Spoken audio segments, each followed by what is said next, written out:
Princess Margaret wrote one sentence in her private diary that the royal family prayed the world would never read. They will bury me twice.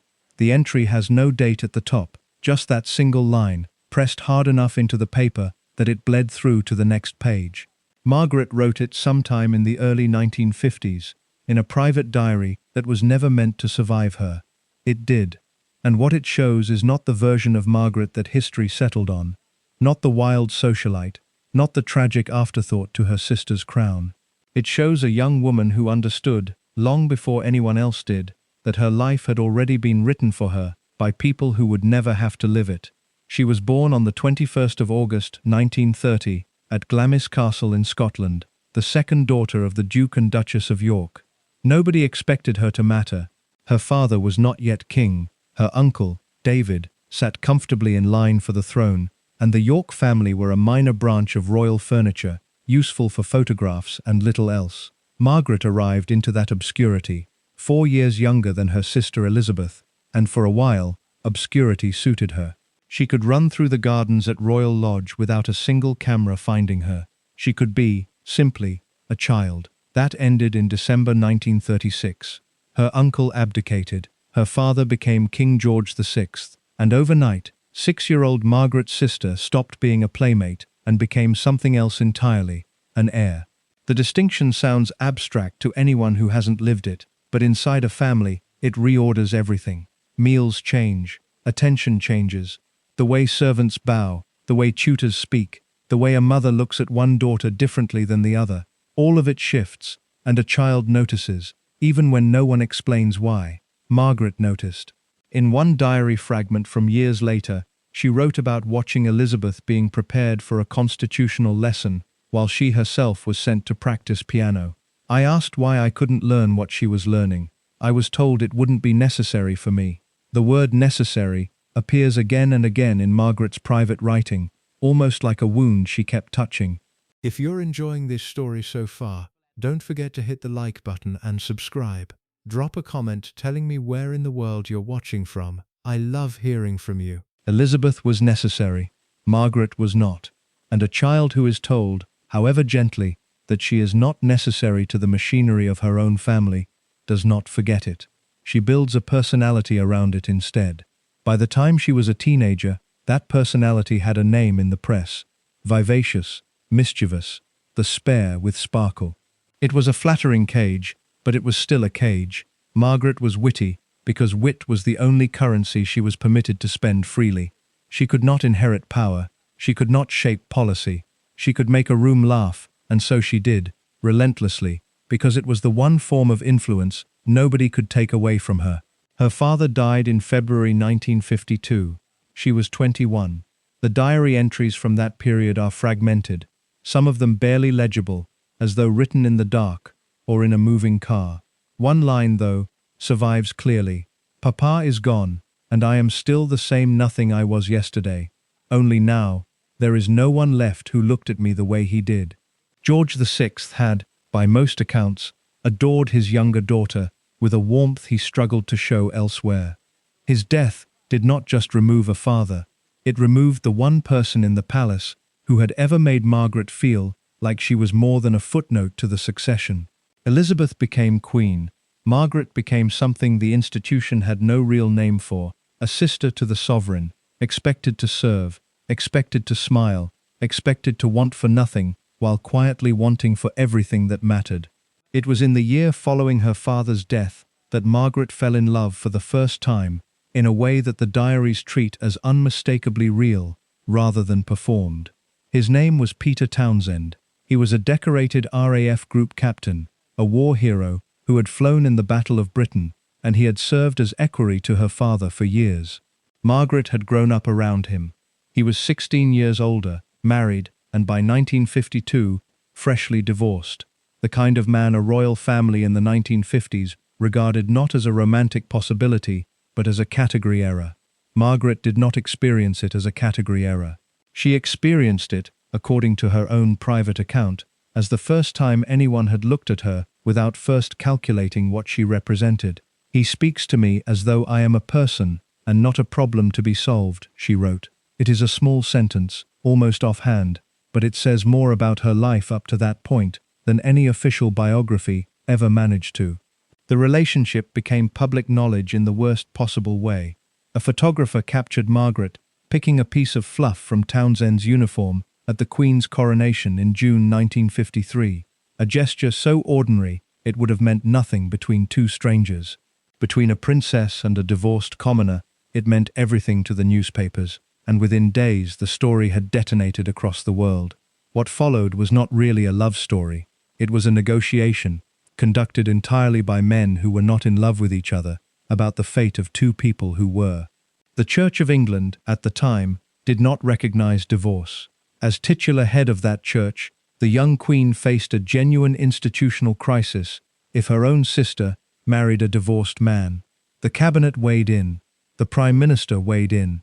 Margaret's uncle's abdication, less than 2 decades earlier, hung over every conversation like a warning nobody needed to say aloud twice. Margaret's diary from this period reads less like the writing of a princess and more like the writing of a defendant awaiting verdict. They have all decided already. They only wait now to see if I will make it easy for them by agreeing on my own. She describes meetings where Townsend was not present, decisions made about her future in rooms she was not invited into, and a growing, cold understanding that the family she belonged to would choose the institution over her every single time and would expect her to understand why. She waited 2 years. Under the terms of the Royal Marriages Act, she would need the Queen's consent to marry before the age of 25, and after that, parliaments. Everyone around her, advisors, clergy, government ministers, made clear that consent would not come easily, if it came at all. In October 1955, Margaret issued a public statement announcing she would not marry Peter Townsend, citing the indissolubility of Christian marriage and her duty to the Commonwealth. The public statement was composed with careful, dignified language. The diary entry written the same week was not, "I have signed my own sentence and called it grace." They will say, "I chose duty, I chose survival." It is one of the starkest lines in the entire collection, and it reframes the entire episode. History remembers Margaret's renunciation of Townsend as an act of noble sacrifice. Margaret herself, in the privacy of her own hand, recorded it as something closer to submission under duress, dressed up afterward so that everyone else could feel better about what had been taken from her. Townsend was reassigned abroad shortly before the announcement, at the palace's arrangement, ostensibly to remove the awkwardness of the situation. Margaret would not see him again for years. When they did eventually meet once more, in the early 1960s, she was already married to someone else, and the diary makes only a brief, guarded note of it, as if the wound had scarred over enough that she could not afford to reopen it in writing. What the diaries make clear, in this earliest section of her adult life, is not simply that Margaret lost a man she loved, it's that she learned, at 25, precisely how the institution she belonged to would treat her whenever her personal happiness came into conflict with its comfort. She would not be protected, she would be managed. And the lesson did not end with Townsend. It became the pattern that repeated through nearly every major relationship of her life, a pattern the diaries returned to again and again, as though Margaret herself eventually recognized it as something closer to an inheritance than a coincidence. She called it, more than once in later years, simply the curse. Not out of superstition, out of exhaustion, a private shorthand for a family that asked its women to want less, feel less, and expect less, and called it duty when they complied. Anthony Armstrong Jones entered Margaret's life almost by accident, at a dinner party thrown by a mutual friend in February 1958. He was not a courtier, he was not aristocracy in any traditional sense. He was a working photographer, the son of a barrister and a socialite, with a studio in Pimlico and a reputation for making even the stiffest sitters look alive on film. He photographed actors, dancers, ordinary Londoners on street corners, and increasingly, by the late 1950s, he photographed royalty, though always from the outside looking in.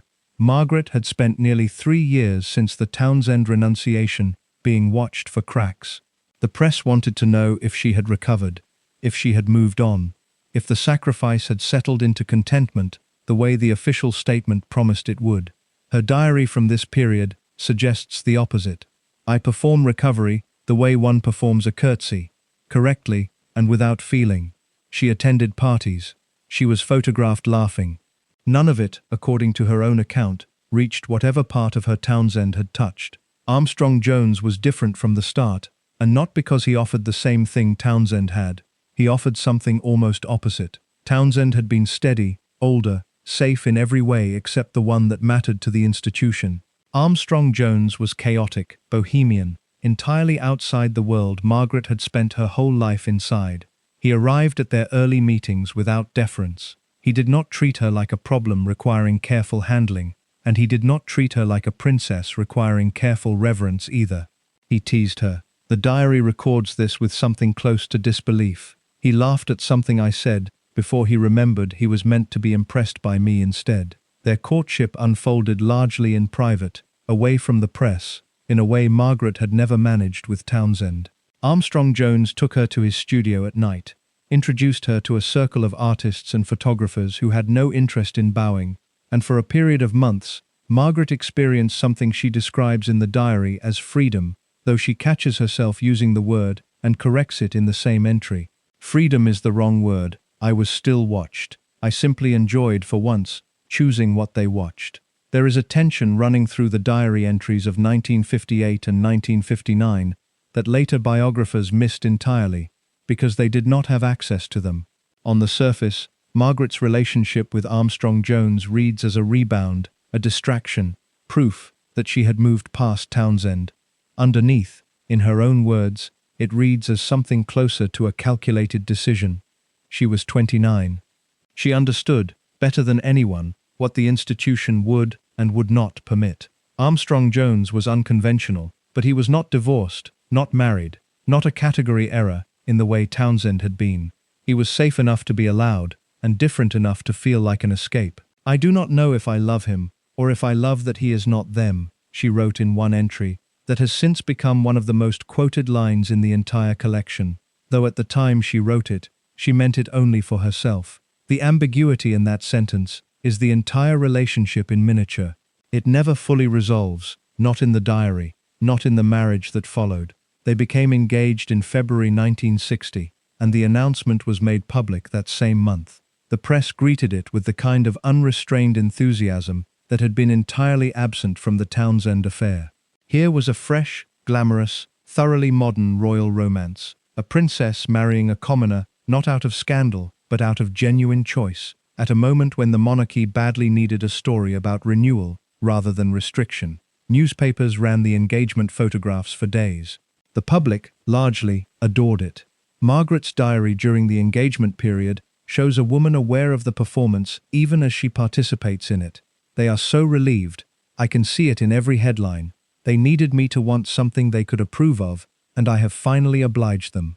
The word obliged recurs. It sits oddly against the romantic narrative the press had constructed, and it suggests that even in a relationship she had chosen freely, Margaret could not fully separate her own desire from the institution's need for her to be seen desiring the right things. The wedding took place on the 6th of May, 1960, at Westminster Abbey, the first royal wedding ever broadcast on television, watched by an estimated 20 million people in Britain alone. Margaret wore a gown that would become one of the most photographed dresses of the decade.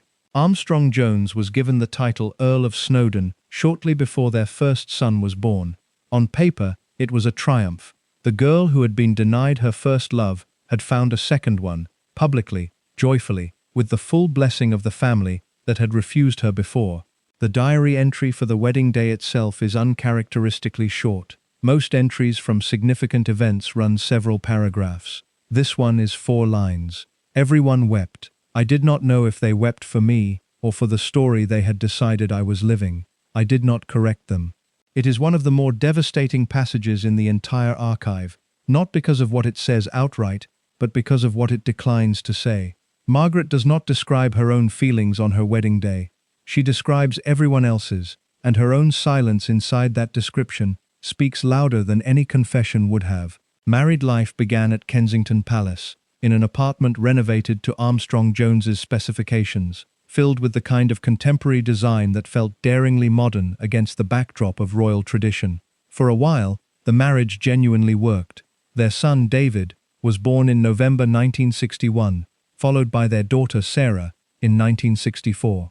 Photographs from this period show a couple who look, at minimum, comfortable together. Snowdon behind the camera as often as in front of it. Margaret relaxed in a way the earlier photographs from her unmarried years rarely captured. The diary tells a more complicated story underneath the photographs, though not yet a broken one.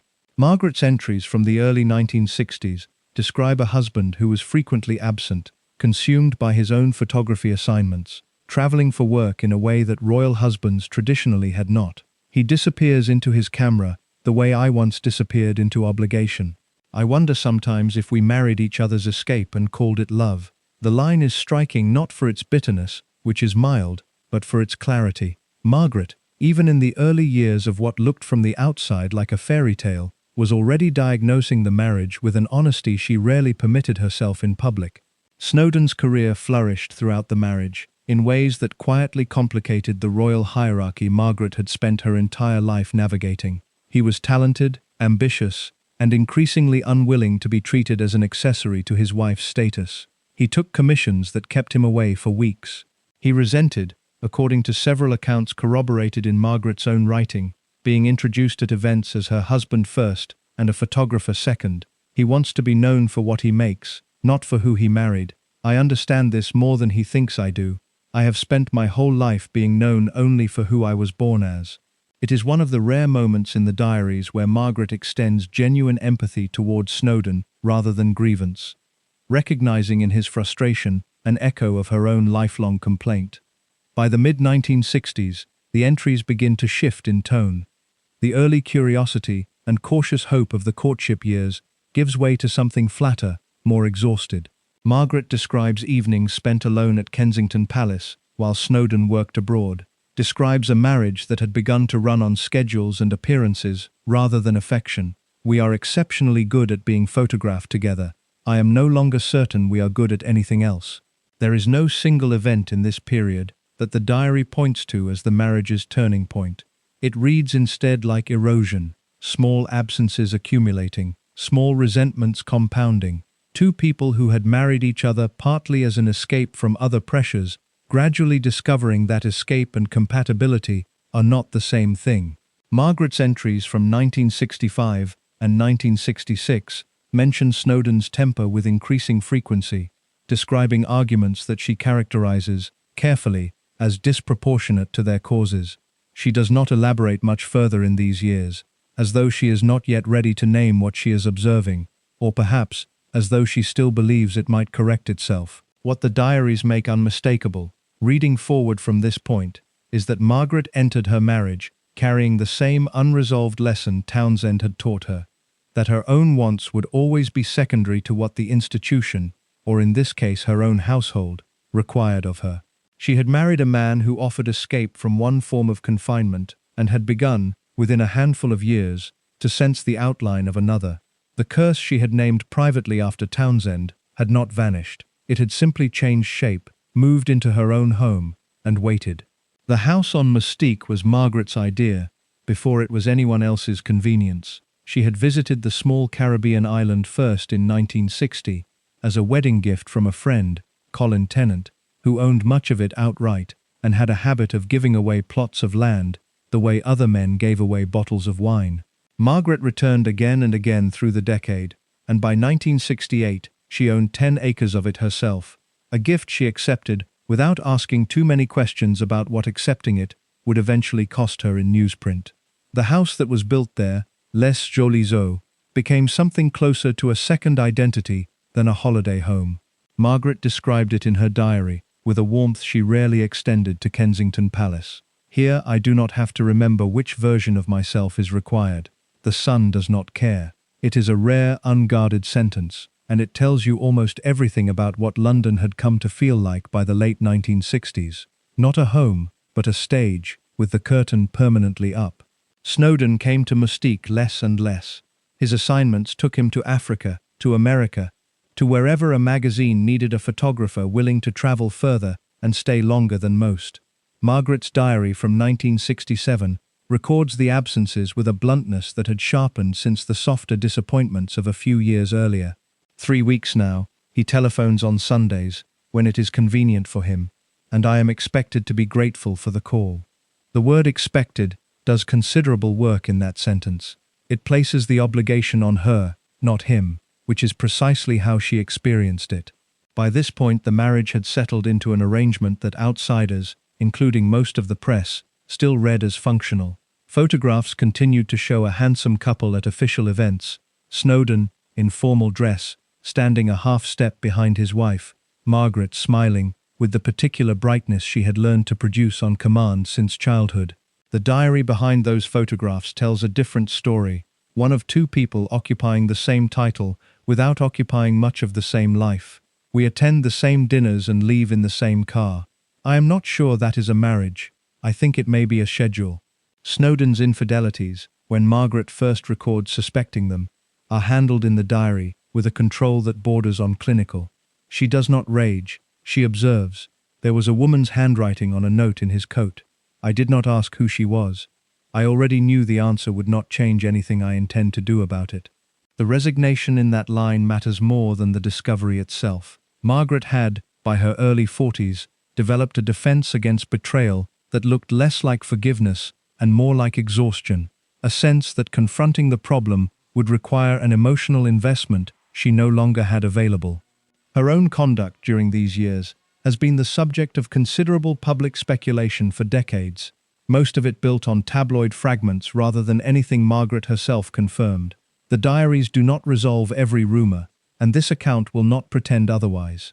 What they do show, clearly, is a woman who began seeking outside the marriage the attention she had stopped receiving inside it. She writes of friendships that deepen quickly, of evenings that run later than they should, of a social circle on Mustique that offered her something Kensington never had, anonymity, however partial and however temporary. Here, I am simply a guest at the party, not the reason the party has rules, she wrote of one particular gathering in the early 1970s, and the sentence is worth sitting with, because it captures something the entire diary circles back to repeatedly. Margaret was never, at any point in her adult life, permitted to be ordinary. Every room she entered organized itself around her presence. Mustique, for a while, was the one place that organizing principle loosened enough for her to breathe. The pressure did not stay contained to the island. British tabloids in the 1970s had grown considerably bolder than they had been during the Townsend years, less deferential to palace requests for discretion, hungrier for a story that would sell. Rumors about the state of the Snowdon marriage began appearing with increasing regularity, most of them speculative, some of them accurate, all of them humiliating, in a way Margaret's diary treats as its own distinct category of suffering, separate from the marital unhappiness itself. It is one thing to fail privately, it is another to fail in the newspapers, with strangers deciding which of us is the villain over their breakfast. This entry, from 1972, marks a shift in tone that persists through the rest of the decade. Where earlier writing focused on the interior experience of the marriage's decline, later entries increasingly focus on the exterior experience of that decline being narrated, dissected, and monetized by people who had never met either party involved. Snowdon, for his part, appears in the diary less as a villain than as a man equally trapped by a role he had not fully anticipated when he married into it. Margaret's writing about him in these years contains genuine, complicated affection alongside the resentment. He did not marry an institution. He married me, and then discovered the institution came attached, the way a shadow comes attached to a body, whether you want it or not. It is a generous reading of her own husband's frustrations, offered at a moment when generosity toward him would have been easy to abandon entirely. Their children, David and Sarah, appear in the diary sparingly during this period, though the entries that do mention them carry a distinct weight.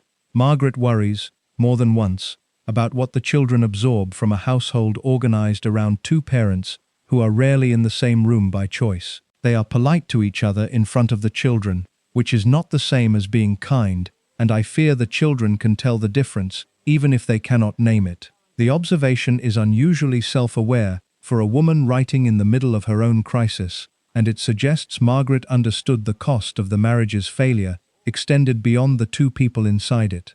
By 1973, the diary entries had grown noticeably shorter and further apart, a pattern that repeats at several low points throughout the collection, as though the act of writing itself became too exhausting to sustain during the periods of greatest strain. What entries do survive from this year describe a woman increasingly reliant on cigarettes and drink to manage evenings that had once, years earlier, felt like escape and now simply felt like time to be endured. I smoke because it gives my hands something to do besides reach for a telephone that will not ring with anything good. The following year brought a development that would eventually reshape the entire trajectory of Margaret's public and private life. Though the diary introduces it almost casually, buried among entries about the weather on Mystique and a minor dispute with a neighbor over a boundary fence. A young man named Roddy Llewellyn had been introduced into her circle through mutual friends, 17 years her junior, working at the time as a gardener and aspiring landscape designer. The entry mentioning him for the first time gives no indication of what was to come. Met a friend of friends today. Pleasant enough. Younger than most of the company, but easy to talk to. It is one of the diary's quieter ironies that the relationship which would eventually detonate across the front pages of every British newspaper and provide the final, irreversible pressure on her marriage begins in the collection with a sentence so unremarkable it could describe almost anyone. Margaret, at 43, could not have known that the pleasant young man she mentioned in passing would become, within a handful of years, the reason her marriage finally ended in public disgrace rather than private erosion. What the diaries make clear, moving through this period, is that by the mid-1970s, Margaret had stopped believing the marriage could be repaired, though she had not yet found the will or the occasion to end it outright. She continued the schedule, continued the appearances, continued smiling in photographs beside a husband she now shared very little with, beyond a surname and 2 children. The pattern she had first identified after Townsend, that her wants would be managed rather than honored, had reasserted itself inside her own household, this time without any outside institution forcing the outcome. She had built the cage herself this time, and the diaries suggest she knew it, long before anyone else did. Roddy Llewellyn did not stay a passing acquaintance for long. Through 1974 and into 1975, the entries mentioning him shift gradually from the offhand curiosity of their first meeting into something Margaret herself seems reluctant to name outright, as though naming it would make it real in a way she was not yet prepared to face. He asks nothing of me. I have grown so unaccustomed to that, I did not recognize it at first for what it was. The line echoes, almost precisely, what she once wrote about Peter Townsend 2 decades earlier, the sense of being seen as a person rather than a problem. It is one of the diary's most telling repetitions, and Margaret does not appear to notice she has made it, which makes it more revealing rather than less. Llewellyn was invited to Mystique for the first time in early 1975, part of a small group of friends staying at Les Joliot during what was, on paper, a routine holiday. The diary entries from that trip contain a lightness that had been almost entirely absent from Margaret's writing for the better part of a decade. I laughed today until my ribs ached, and I could not tell you at what, only that it did not feel rehearsed. The word rehearsed is doing quiet, heavy work throughout these pages. Nearly everything in Margaret's life had required rehearsal since childhood. Her expressions, her sentences, her grief. Llewellyn's company, at least in these early months, asked nothing to be performed. The relationship deepened through the following year, conducted largely at Mystique, away from London, in a pattern that mirrored her early courtship with Snowdon almost exactly, private, unwatched, and therefore, briefly, safe. Margaret was 45. Llewellyn was 28. She was under no illusions about how the age gap would read if it ever became public, and the diary shows her weighing that risk with more clarity than either recklessness or naivety would suggest. I know what they will call this if they find out. I have decided I would rather be called something true than continue being called something false. It is one of the more defiant sentences in the entire collection, and it marks a genuine shift in how Margaret related to her own reputation. For most of her adult life, her private writing shows a woman negotiating with public expectation, trying to minimize the gap between what she felt and what she was permitted to be seen feeling. Here, for possibly the first time, she chooses the private truth over the public cost, at least in her own mind, before the world had any say in the matter. The world found out in February 1976. A photograph taken on Mystique, showing Margaret and Llewellyn together on a beach, was sold to the news of the world and published across 2 full pages under a headline that made no attempt at subtlety. The response was immediate and disproportionate to almost anything Margaret had experienced before, including the Townsend affair. Where Townsend had generated sympathetic, if constrained, public interest, the Llewellyn photographs generated something closer to outright scorn. Commentators and members of Parliament openly questioned whether a woman who had received public money through the civil list had any right to conduct a relationship of this kind. One tabloid ran the nickname "sex mad" beside her name, a phrase Margaret's diary quotes directly, in a rare instance of her transcribing the exact cruelty rather than summarizing it. They have printed the words, "I will not repeat them here beyond this once, so that whoever reads this after I am gone understands precisely what was permitted to be said about me while I was alive to read it." The entry is unusual for its formality, almost legalistic in tone, as though Margaret is consciously building a record for a future reader rather than simply venting to herself. It suggests that by 1976, some part of her had already begun to suspect these diaries might outlive her silence, and that she wanted whoever eventually found them to understand exactly what the public record had failed to capture.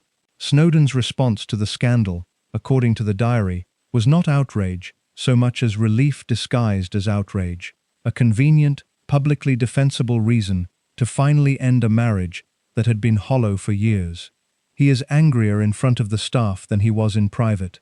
I think we both understand this gives him what he has wanted for some time, dressed as a grievance rather than a request.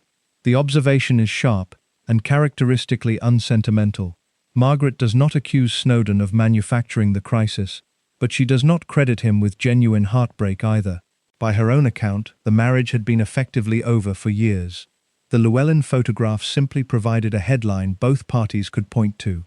The couple formally separated in March 1976, a month after the photographs were published, and Buckingham Palace issued the announcement in careful, neutral language designed to minimize speculation about cause. It did not work. The press had already decided the cause, and Margaret's diary from this period shows a woman keenly aware that the narrative had moved entirely outside her control. "I am no longer the subject of my own story. I am simply where it happens." What followed the separation was, by Margaret's own account, one of the loneliest periods of her adult life, despite, or perhaps because of, the fact that she was, for the first time in 16 years, no longer bound to a marriage she had stopped believing in.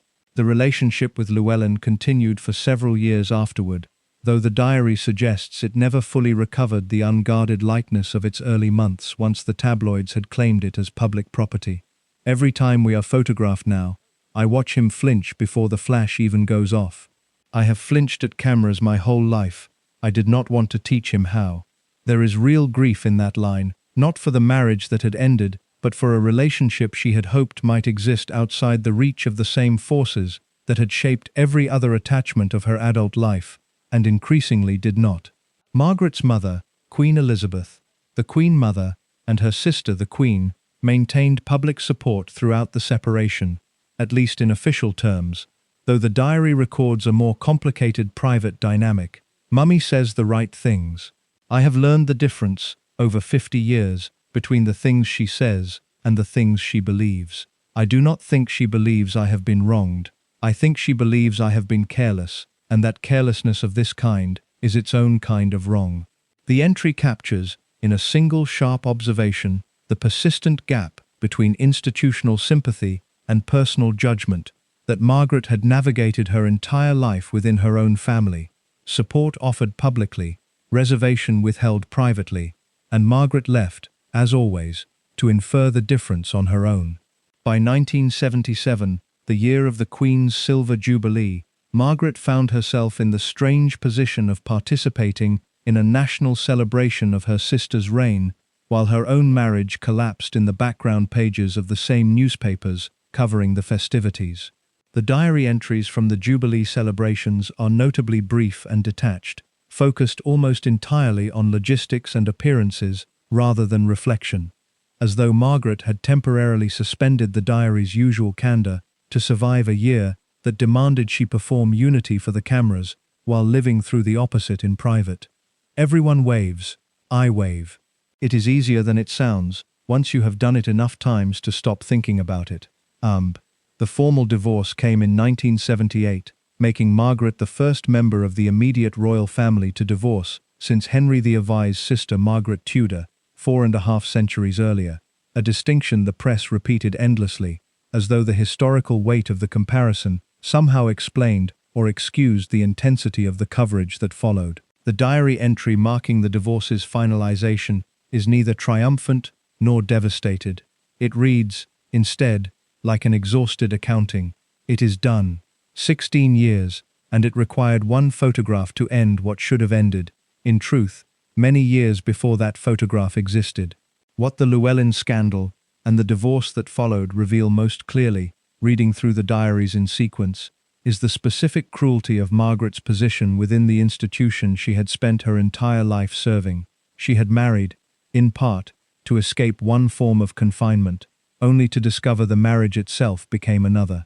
When she finally sought something resembling genuine connection outside that marriage, the same public that had once sympathized with her loss of Townsend turned on her with a viciousness that suggested the earlier sympathy had never really been about her at all. It had been about the shape of the story she was permitted to occupy. Grieving quietly and sacrificing nobly made her sympathetic. Wanting something openly, on her own terms, made her a target. The curse, as she continued to call it in her own private shorthand, had not required a marriage or an institution to enforce itself this time. It had simply required an audience. The years immediately following the divorce settled into a rhythm Margaret had not expected and, by her own admission, was slow to trust. For the first time since her early 20s, she answered to no husband, no fiancé, no arrangement requiring her to coordinate her calendar around someone else's ambitions. The diary from late 1978 records this new arrangement with a caution that borders on disbelief, as though she suspected the freedom might be temporary or conditional in some way she hadn't yet discovered. I keep waiting for someone to tell me this is not permitted either, she wrote in November of that year, and each week that no one does, I grow slightly less certain it is a trick. Kensington Palace remained her official residence, now occupied without the tension of a marriage running on separate schedules within the same walls. Sarah and David divided their time between their parents, an arrangement the diary treats with more sensitivity than most of Margaret's writing about her own emotional life.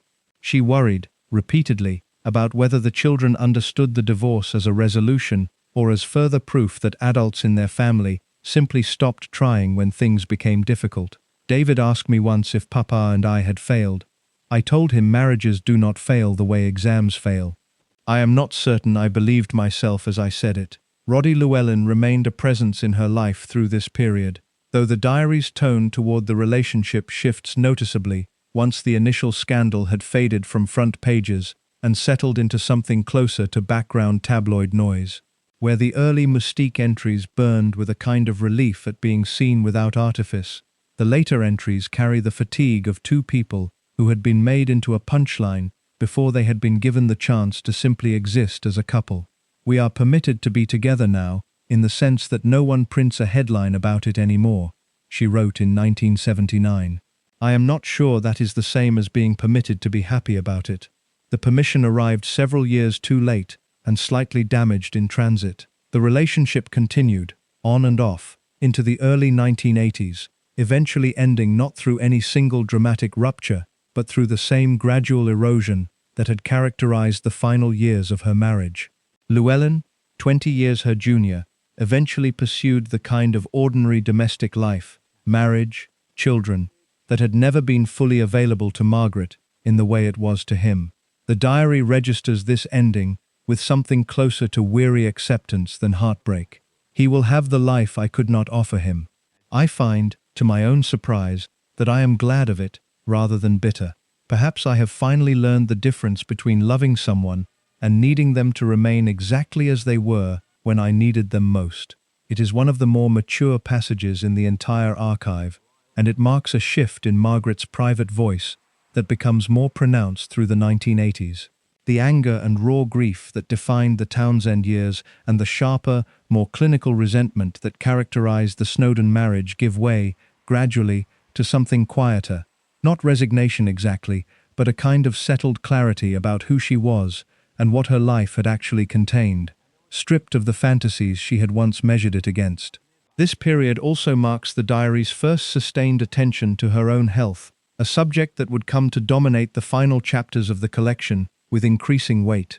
Margaret had smoked heavily since her 20s, a habit the diary treats for years as an unremarkable detail of daily life rather than a subject of concern. That changes, subtly, beginning around 1980. The doctor mentioned my chest again today. I told him what I always tell him, that I have earned the right to a few private vices after everything the public has taken as its due. He did not argue the point, but he did not look convinced by it either. The tension in that entry, between the language of entitlement Margaret uses to justify the habit and the doctor's visible skepticism, recurs throughout the early 1980s entries. She frames her smoking, repeatedly, as one of the few areas of her life where she retains full authorship, a small rebellion against a lifetime of decisions made for her by committees, clergymen, and newspaper editors. They took Peter. They took the version of my marriage I wanted. They will not also take the one thing that is entirely, uselessly mine, pitied. The logic is not medically sound, and Margaret's own writing occasionally seems to recognize this without fully accepting it, which is perhaps the most human thing about these particular pages. Alongside the health concerns, the early 1980s brought a new and unexpected role for Margaret within the family, that of confidant to a younger generation, navigating pressures she recognized with uncomfortable familiarity. Prince Charles married Lady Diana Spencer in 1981, and the diary's entries about the courtship and early marriage carry an unmistakable undertone of recognition, sometimes stated outright. Diana asked me last week how I managed the attention when I was her age. I told her I did not manage it. I simply survived it, and called the surviving management because the alternative made everyone around me uncomfortable. It is one of the diary's most quietly devastating admissions, offered not in a moment of personal crisis, but as practical advice to a young woman about to inherit the same machinery Margaret had spent decades learning to endure. She watched, over the following years, as Diana's marriage began to show the same early symptoms Margaret's own marriage had displayed 20 years earlier, the public radiance masking a widening private distance, the husband increasingly occupied elsewhere, the wife increasingly isolated, inside an institution that offered protocol instead of comfort. Margaret's diary treats these observations with a mixture of sympathy and something close to dread, as though watching a pattern she thought belonged only to her own life reassert itself in someone else's. I hoped it would be different for her. I am beginning to suspect hope was never the operative variable. The family does not change. It simply finds new people to run the same experiment on. This is the point in the diaries where Margaret first uses language suggesting she had come to view her family's treatment of its women as something closer to a structural inevitability than a series of individual misfortunes. She does not use the word curse in these particular entries, reserving that specific term for her own experience, but the underlying diagnosis is identical. Duty is asked of the women. Freedom is negotiated, grudgingly, only when it can be dressed as duty's byproduct. Love, when it arrives honestly and inconveniently, is managed until it either conforms or departs. Margaret's relationship with her sister the Queen during this period remained, according to the diary, warm but carefully bounded, the way it had been for most of their adult lives. The two women spoke regularly, attended family functions together, maintained the appearance of closeness that the public had come to expect of them since childhood. But the diary suggests a persistent, low-grade loneliness even within this closeness, a sense that Elizabeth's role as sovereign had permanently altered the register on which the sisters could relate to one another. She asks how I am the way one asks a colleague, rather than a sister. I do not think this is cruelty. I think 30 years of being asked how the country is by everyone she meets has simply worn a groove into the way she asks anyone anything. The insight is generous toward her sister, even as it records real distance, a pattern consistent with much of Margaret's writing about the people closest to her. Clear-eyed about the cost of the institution, but rarely willing to assign personal blame for costs the institution itself had manufactured. Her mother, the Queen Mother, appears in the diaries of this period as a figure of complicated authority, beloved publicly, occasionally frustrating privately. Margaret's entries describe a mother whose warmth was genuine, but conditional on a kind of performed contentment Margaret had struggled her whole life to produce convincingly. Mummy prefers me cheerful. I have learned to give her cheerful, the way one gives a child what they ask for at bedtime, regardless of whether it reflects the truth of the day. The maternal relationship, throughout the diaries, remains one of the least resolved threads in Margaret's private accounting of her own life, loved deeply, understood only partially, and rarely engaged with the full weight of what Margaret herself was actually experiencing beneath the cheerfulness she supplied on demand. By the mid-1980s, the health concerns the doctors had raised earlier in the decade began manifesting more seriously. Margaret underwent surgery in 1985 to remove part of her left lung. Following years of respiratory complications, the diary had, until that point, discussed mostly in passing. The entries surrounding the surgery mark a genuine tonal shift in the collection, the first sustained confrontation with physical mortality after decades of writing almost exclusively about emotional and institutional suffering. I have spent so long believing the family would be the thing that eventually finished me. It had not occurred to me, until this week, that my own body might arrive at the conclusion first, and without any of their permission required. There is something almost darkly comic in that observation, delivered with the same dry precision Margaret brought to every other crisis in her life, and it signals a new phase in her private writing, one where the diary becomes less a chronicle of institutional grievance and more a meditation on time running shorter than she had once assumed it would. The recovery from the surgery was slow, and the diary entries from this convalescence are sparser than usual, several consisting of only a sentence or two, as though the physical exhaustion of healing had reduced even her considerable capacity for self-examination to something more minimal and functional. What emerges most clearly across these middle years, reading the diary as a continuous document rather than a series of isolated crises, is a woman who had begun, by her mid-50s, to understand her own life as a kind of case study rather than a personal failure. The pattern she first named after losing Townsend, sacrifice offered, then reframed by others as choice, then quietly resented by herself once the reframing had done its institutional work, had repeated with Snowdon, repeated again in smaller form with Llewellyn, and was now, she observed with unmistakable dread, beginning to repeat in the marriage of a young woman she had tried, imperfectly, to warn. The final entries of this period turn increasingly toward questions of legacy, not in the grand historical sense the public might have expected from a woman of her position, but in a smaller, more personal register. What she would leave behind, who would understand any of it accurately, and whether the diaries themselves, which she continued writing with undiminished honesty even as her health declined, might eventually serve as the only accurate record of a life the newspapers had spent 5 decades getting wrong in small, cumulative ways. I do not write this for anyone in particular. I write it because someone, eventually, should know what was true, even if I am not the one who decides when they are permitted to know it. It is a statement that reads, in retrospect, as almost prophetic, an acknowledgement that the diaries were never entirely private, not in intention, even if they remained so in practice for decades after she wrote them. By the late 1980s, Margaret had settled into a version of life that outsiders often mistook for contentment, simply because it had stopped generating headlines. The scandals of the previous 2 decades had faded into the kind of background reputation the British press maintains about royal figures indefinitely, not forgotten, exactly, but no longer urgent. Margaret herself experienced this quiet differently than the public assumed. The diary from 1987 records a woman who had grown almost suspicious of the calm. No one has photographed me doing anything shameful in nearly a year. I find myself checking the newspapers each morning, less out of habit and more out of disbelief, that the silence is real.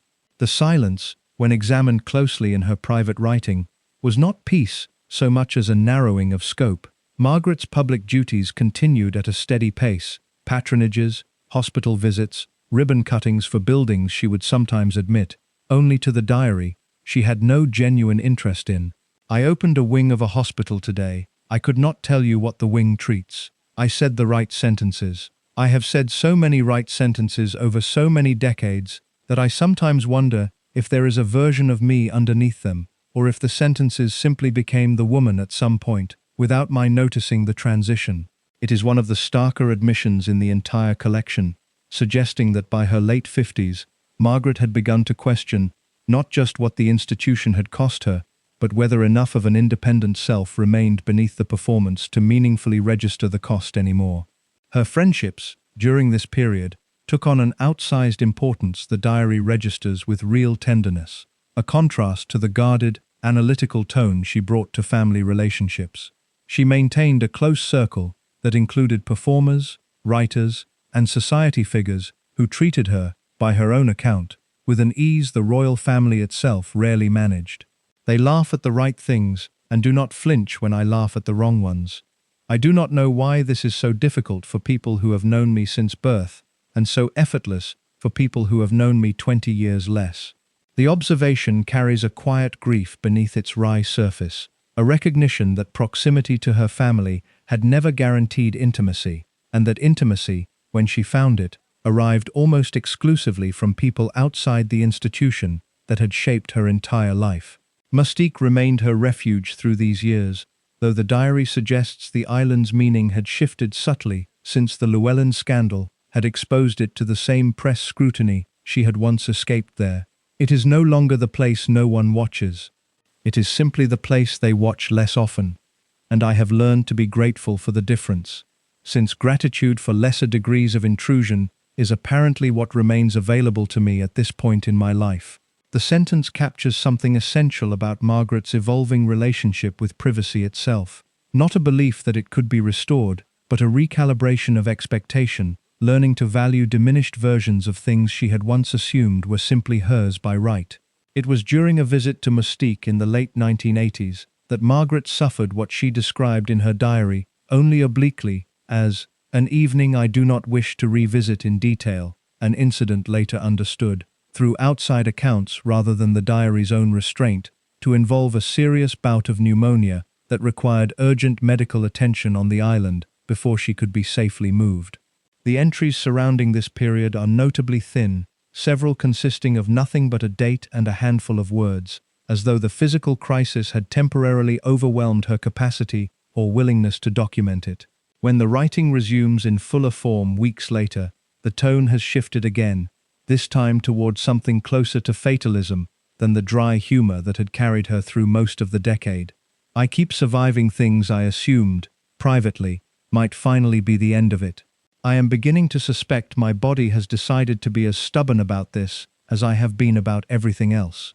The early 1990s brought the development Margaret's diary had, in effect, predicted years earlier when she first observed the strain in Charles and Diana's marriage. The public disintegration of that marriage played out across the same tabloid landscape that had once destroyed Margaret's own reputation over Llewellyn, though with a scale and intensity that made the coverage of her own scandals look almost restrained by comparison. Margaret watched from a position of painful familiarity, and the diary entries from this period contain some of the collection's most pointed institutional criticism, delivered without the careful hedging she had applied to similar observations a decade earlier. They are doing to her precisely what they did to me, only louder, and with cameras that did not exist when it was my turn. I warned her, as much as I was permitted to warn anyone about a system I myself never fully escaped. I do not think warnings of this kind are transferable. Some lessons can only be learned by living them, which is, I have come to believe, the entire design of the thing. The phrase, "the entire design of the thing," marks a rhetorical escalation in Margaret's private language, moving from personal grievance towards something closer to structural indictment, an acknowledgement that what had happened to her, and was now happening to Diana, was not incidental, but built into the institution's basic operation. Diana herself appears throughout these entries as a figure Margaret regarded with genuine, complicated sympathy, tempered by an awareness that their relationship remained constrained by the same protocols that governed every family relationship Margaret had ever navigated. She telephones sometimes, later than is polite, and I do not mind, because I recognize the specific hour at which loneliness becomes too loud to postpone until morning. I have kept that hour myself, more times than I could count. The image is quietly devastating. Two women, decades apart in age, connected by an almost identical private suffering that the institution around them had never developed any adequate mechanism to address. The Queen Mother, Margaret's own mother, appears with increasing frequency in these entries as well, now well into her 90s, and, according to Margaret's private account, largely insulated from the more painful realities unfolding around her by a combination of genuine frailty and a lifetime habit of simply declining to engage with unpleasant subjects directly. Mummy asked after Diana today, in the tone one uses to ask after the weather. I do not think this is coldness. I think it is a woman who decided, many decades ago, that certain subjects would not be permitted entry into her attention, and who has maintained that boundary with more discipline than I have ever managed with anything in my own life. The observation contains both affection and a kind of exhausted envy, a recognition that her mother's capacity for selective blindness, whatever its costs, had spared her a great deal of the pain Margaret herself had never learned to deflect. Margaret's own health continued its slow decline through the early 1990s, punctuated by additional respiratory complications, and what the diary describes, with characteristic understatement, as a body that has begun sending bills for decades of neglect. I was too occupied to notice accumulating. She reduced her public engagements gradually, a decision the diary frames not as retreat, but as a kind of overdue honesty about her actual physical limits, after a lifetime of performing capability, regardless of how she genuinely felt. I used to attend 3 events on days I could barely manage one, because managing one and admitting as much felt like a failure no one would forgive. I find, now, that I no longer have the energy to sustain that particular fiction, and the relief of abandoning it outweighs whatever judgment follows. It was around this period that Margaret began writing, with unusual frequency, about the concept she had first named privately, decades earlier, following the Townsend renunciation, the curse, as she continued to call it, though her understanding of its scope had clearly deepened since those early entries. Where the term had once referred narrowly to her own repeated experience of institutional sacrifice, by the early 1990s, she had come to apply it more broadly, almost anthropologically, to a pattern she now believed extended backward and forward, across generations of royal women, regardless of individual temperament or circumstance. I do not think Diana chose this any more than I did, or my grandmother did, or whichever woman came before her and absorbed whatever version of this the family required at the time. We are not unlucky individually. We are simply occupying positions the institution has always required someone to occupy, and it does not much care who volunteers, so long as someone eventually does. This particular passage represents one of the diary's most significant thematic turns, transforming Margaret's private suffering from a series of personal misfortunes into something closer to a diagnosed institutional pattern, one she believed she could see clearly, precisely because she had lived through enough of its iterations to recognize the shape repeating in someone else's life. It is worth noting that Margaret does not frame this insight with any particular bitterness by this point in the collection. The tone is closer to weary clarity, the voice of someone who has stopped expecting the pattern to break and has instead focused what energy remains on simply naming it accurately, so that whoever eventually reads these pages might understand what the official record never would. Her relationship with her own children, David and Sarah, deepened during these years, in ways the diary records with evident relief. Both had grown into adulthood, relatively insulated from the harsher aspects of royal scrutiny, a fact Margaret attributes, with some satisfaction, to decisions she and Snowdon had made jointly, despite their marriage's failures, to keep the children's public profile as minimal as the institution would permit. Whatever else Tony and I failed to give each other, I think we succeeded in giving them something closer to ordinary lives than either of us was ever granted. I take more pride in that than in almost anything else I can claim to have accomplished. By the mid-1990s, Margaret's public appearances had become noticeably rarer, her health increasingly the subject of concern among family and staff, rather than the press, who had largely moved their attention to the unfolding crises surrounding Charles and Diana's separation, and the broader institutional turbulence of what the Queen herself had already publicly called an annus horribilis. Margaret watched this turbulence from a position that the diary describes as simultaneously distant and painfully familiar. The family is finally being asked, in public, the questions I have been asking privately for 40 years. I take no satisfaction in this. I only wish the asking had come soon enough to spare at least one of us. The final entries of this middle period turned toward a subject Margaret had approached only obliquely in earlier years, the question of what, if anything, would survive of her own account once she was no longer present to control its telling. I have spent my whole life being narrated by other people, more skillfully and more often than I have ever managed to narrate myself in public. These pages are the only place the narration has ever belonged entirely to me. I do not know what becomes of them when I am gone, and some days I find I do not much care, so long as somewhere, in some form, an accurate record continues to exist. The entry closes without resolution, a pattern consistent with much of the diary's later writing, as though Margaret herself understood that certain questions in her life, about legacy, about truth, about the eventual fate of her own private record, would remain open long after she stopped being present to answer them. August 1997 interrupted whatever fragile equilibrium Margaret had built for herself in the preceding years.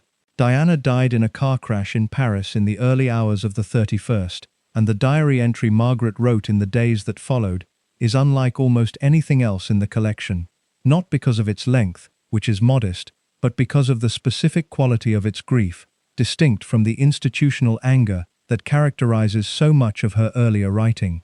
I keep waiting to feel surprised, and I cannot manage it. I told her once that some lessons cannot be transferred, only lived. I did not mean this. I did not mean this outcome. I meant only that she would suffer as I had suffered, not that she would not be permitted to grow old enough to stop. The self-recrimination in that passage recurs across several entries from that autumn, a guilt the diary does not fully justify, but also does not attempt to argue Margaret out of.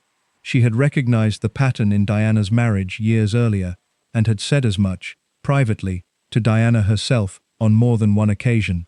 The death did not retroactively make those warnings inadequate, but Margaret's writing in this period behaves as though it had.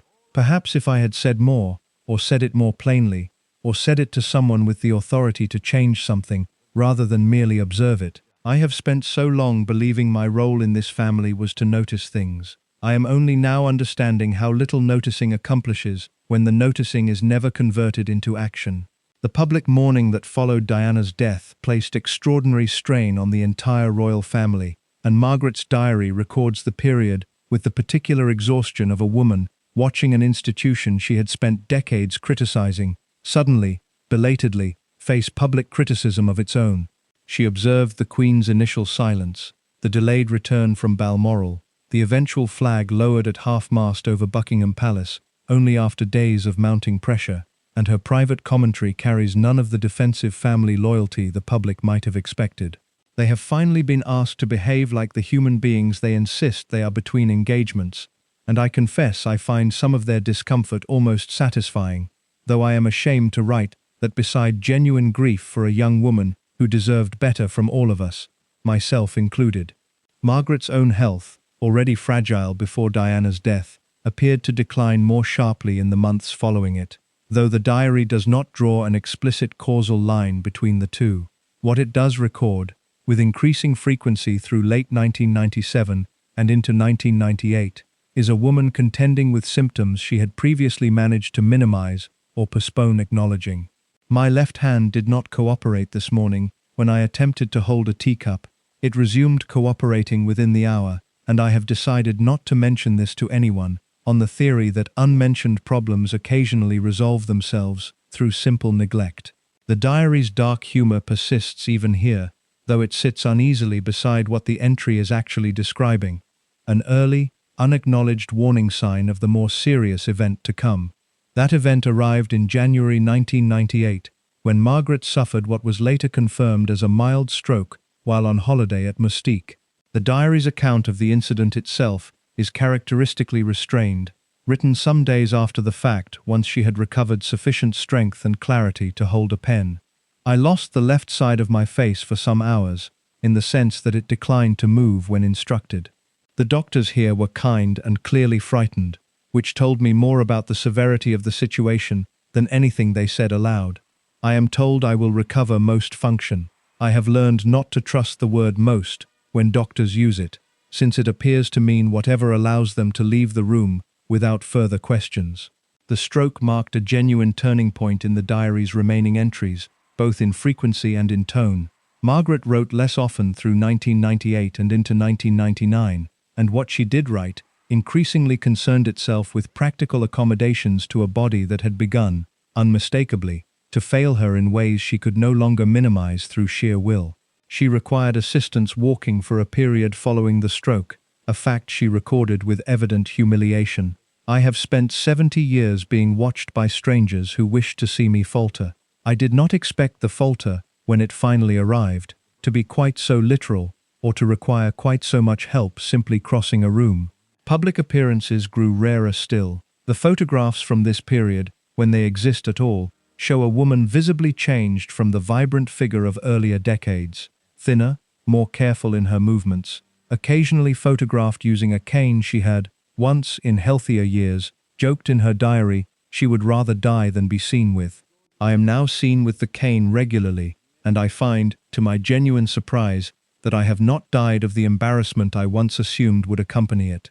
There is apparently a version of dignity available even here, though I confess it took me some time to locate it.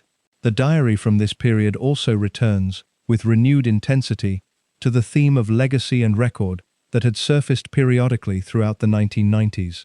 Margaret, aware now in a more immediate and physical sense of her own mortality, began writing more explicitly about what she hoped these pages might eventually communicate, rather than simply recording events as they occurred.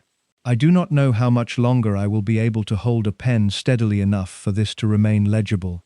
I want to say, before that becomes a genuine concern rather than a private joke, that everything written here has been true as I understood it, which is the only kind of truth any of us are actually capable of offering.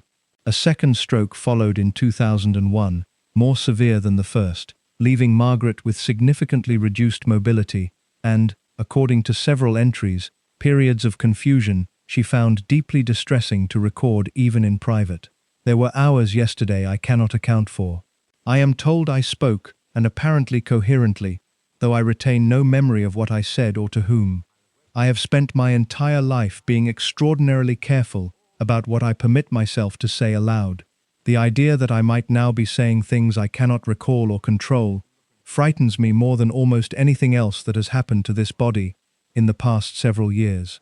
The entries from late 2001 grow visibly sparser, some consisting of only a few words, dates recorded without accompanying content, as though the effort of writing had become, for the first time in Margaret's adult life, genuinely beyond her physical capacity on certain days, rather than simply a matter of choosing not to.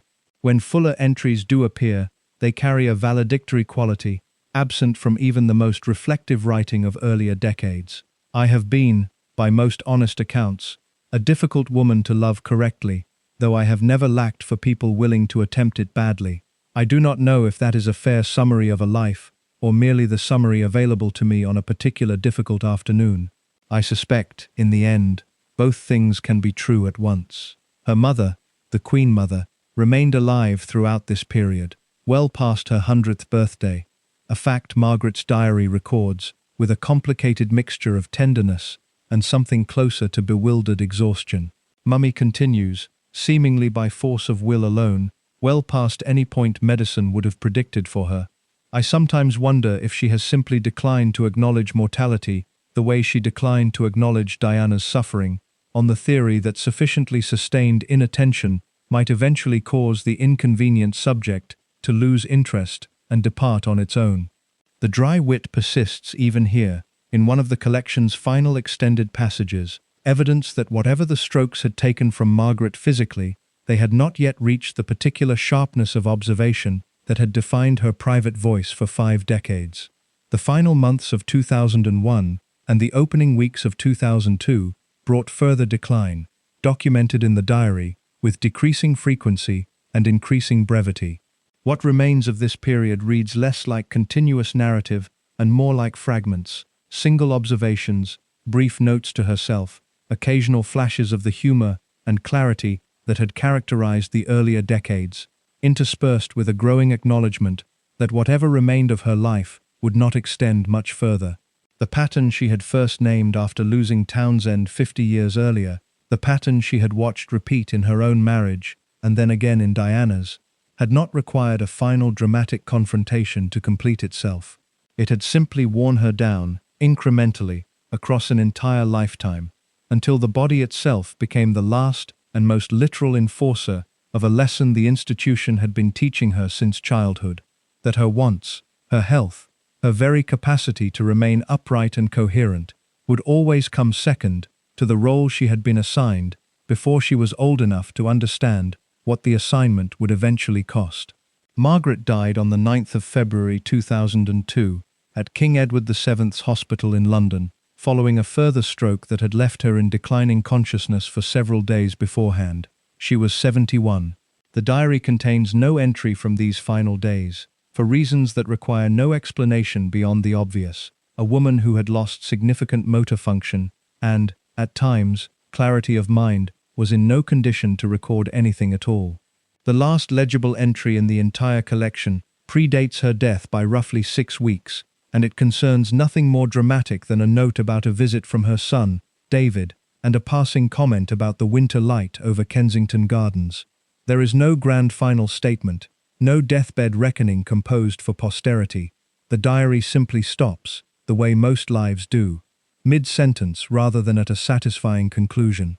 Her funeral took place on the 15th of February at St. George's Chapel, Windsor, deliberately modest by royal standards, held on the anniversary of her father's funeral 50 years earlier, a detail Margaret herself had specifically requested in instructions left with her staff, one of the few explicit demands the diary confirms she made about how her death should be handled. I would like, when the time comes, for it to happen near Papa's date, if the calendar permits such things to be arranged. I do not know why this matters to me as much as it does, except that he was the only one who ever looked at me as though I mattered independent of what I represented, and I would like some part of my ending to sit near some part of his. The line, discovered among the diary's final pages, reframes the funeral's timing from a piece of royal trivia into something considerably more personal. A woman arranging, in the only way still available to her, one final act of proximity to the parent who had loved her without condition in a family that had rarely managed the feat again afterward. 7 weeks later, on the 30th of March, the Queen Mother died at the age of 101, and the family that had spent the preceding month burying one member now found itself burying another. The diary, of course, could not record this second death, having ended with Margaret's own, but the double loss reshaped how the public and the press retroactively understood the final chapter of Margaret's life. Where her death alone might have registered as a quiet, expected passing after years of visible decline, the near-simultaneous loss of both mother and daughter within the same season produced a wave of retrospective sympathy the tabloids had rarely extended to Margaret during her lifetime. Newspapers that had once printed the cruelest available language about her relationships now ran extended obituaries emphasizing her wit, her artistic patronage, her decades of largely unglamorous public service, an editorial softening that arrived, characteristically, only once she was no longer present to benefit from it. It is worth pausing on this particular irony, because the diary itself anticipated it with unnerving precision years earlier, in an entry from the 1990s already quoted in this account. They will bury me twice, once when I die, and once when they decide what I was. The second burial, the retrospective reshaping of Margaret's public image into something gentler and more forgivable than the version the press had constructed during her lifetime, began almost immediately after her death, and has continued, in various forms, ever since. Documentaries, biographies, and dramatized television portrayals have each offered their own competing version of who Margaret actually was, few of them drawing on anything she herself had written, because for 2 decades after her death, nothing she had written in private was known to exist at all. The diaries themselves remained undiscovered by the wider public for years, held among personal papers that passed, following her death, into the custody of her estate, and eventually into private archival holdings not immediately open to historians or journalists. Their eventual emergence, gradual, partial, and still incomplete even now, came through a combination of estate archiving processes, academic requests, and, in later years, leaks that royal historians have pieced together with varying degrees of authorization.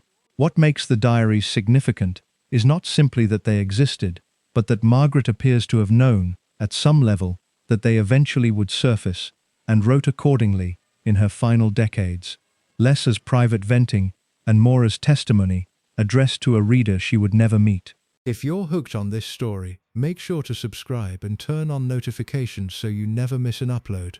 Your support means everything and helps me bring you more emotional stories like this one. This distinction matters enormously for how the diaries should be read.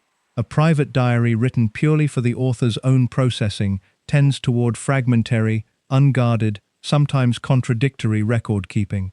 Margaret's later entries, particularly from the 1990s onward, show increasing evidence of a woman consciously shaping her own account, aware that the official record, the newspaper coverage, the palace statements, the eventual biographies, would never capture the texture of what she had actually lived through.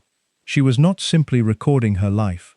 She was, in her own quiet and unglamorous way, correcting it, sentence by sentence, for an audience she trusted would eventually exist, even if she could not know when or how. The immediate institutional response to Margaret's death, insofar as the diary's absence prevents her own commentary on it, can only be reconstructed through the public record she is not present to contest.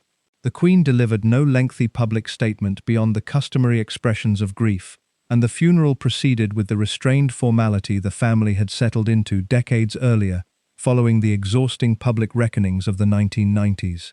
Prince Charles, by most accounts, was visibly affected, having maintained a warmer relationship with his aunt in her final years than with almost anyone else in the older generation of the family. Margaret had, after all, been one of the few relatives who had spoken to him plainly, rather than diplomatically, about the difficulties of his own marriage, drawing on the same hard-earned clarity that fills her private writing about Diana. What the diary's absence during this period leaves unresolved is any account of how Margaret herself might have wanted her death to be understood, beyond the single instruction about timing that survives in her final entries.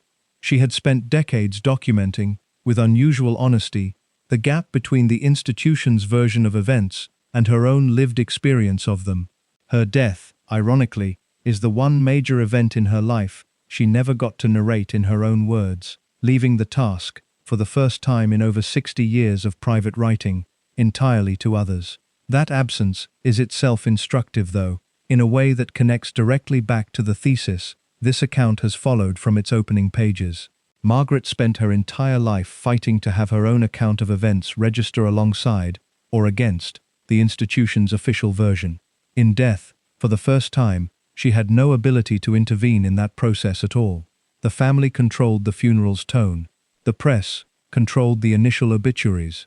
The palace controlled the public statements.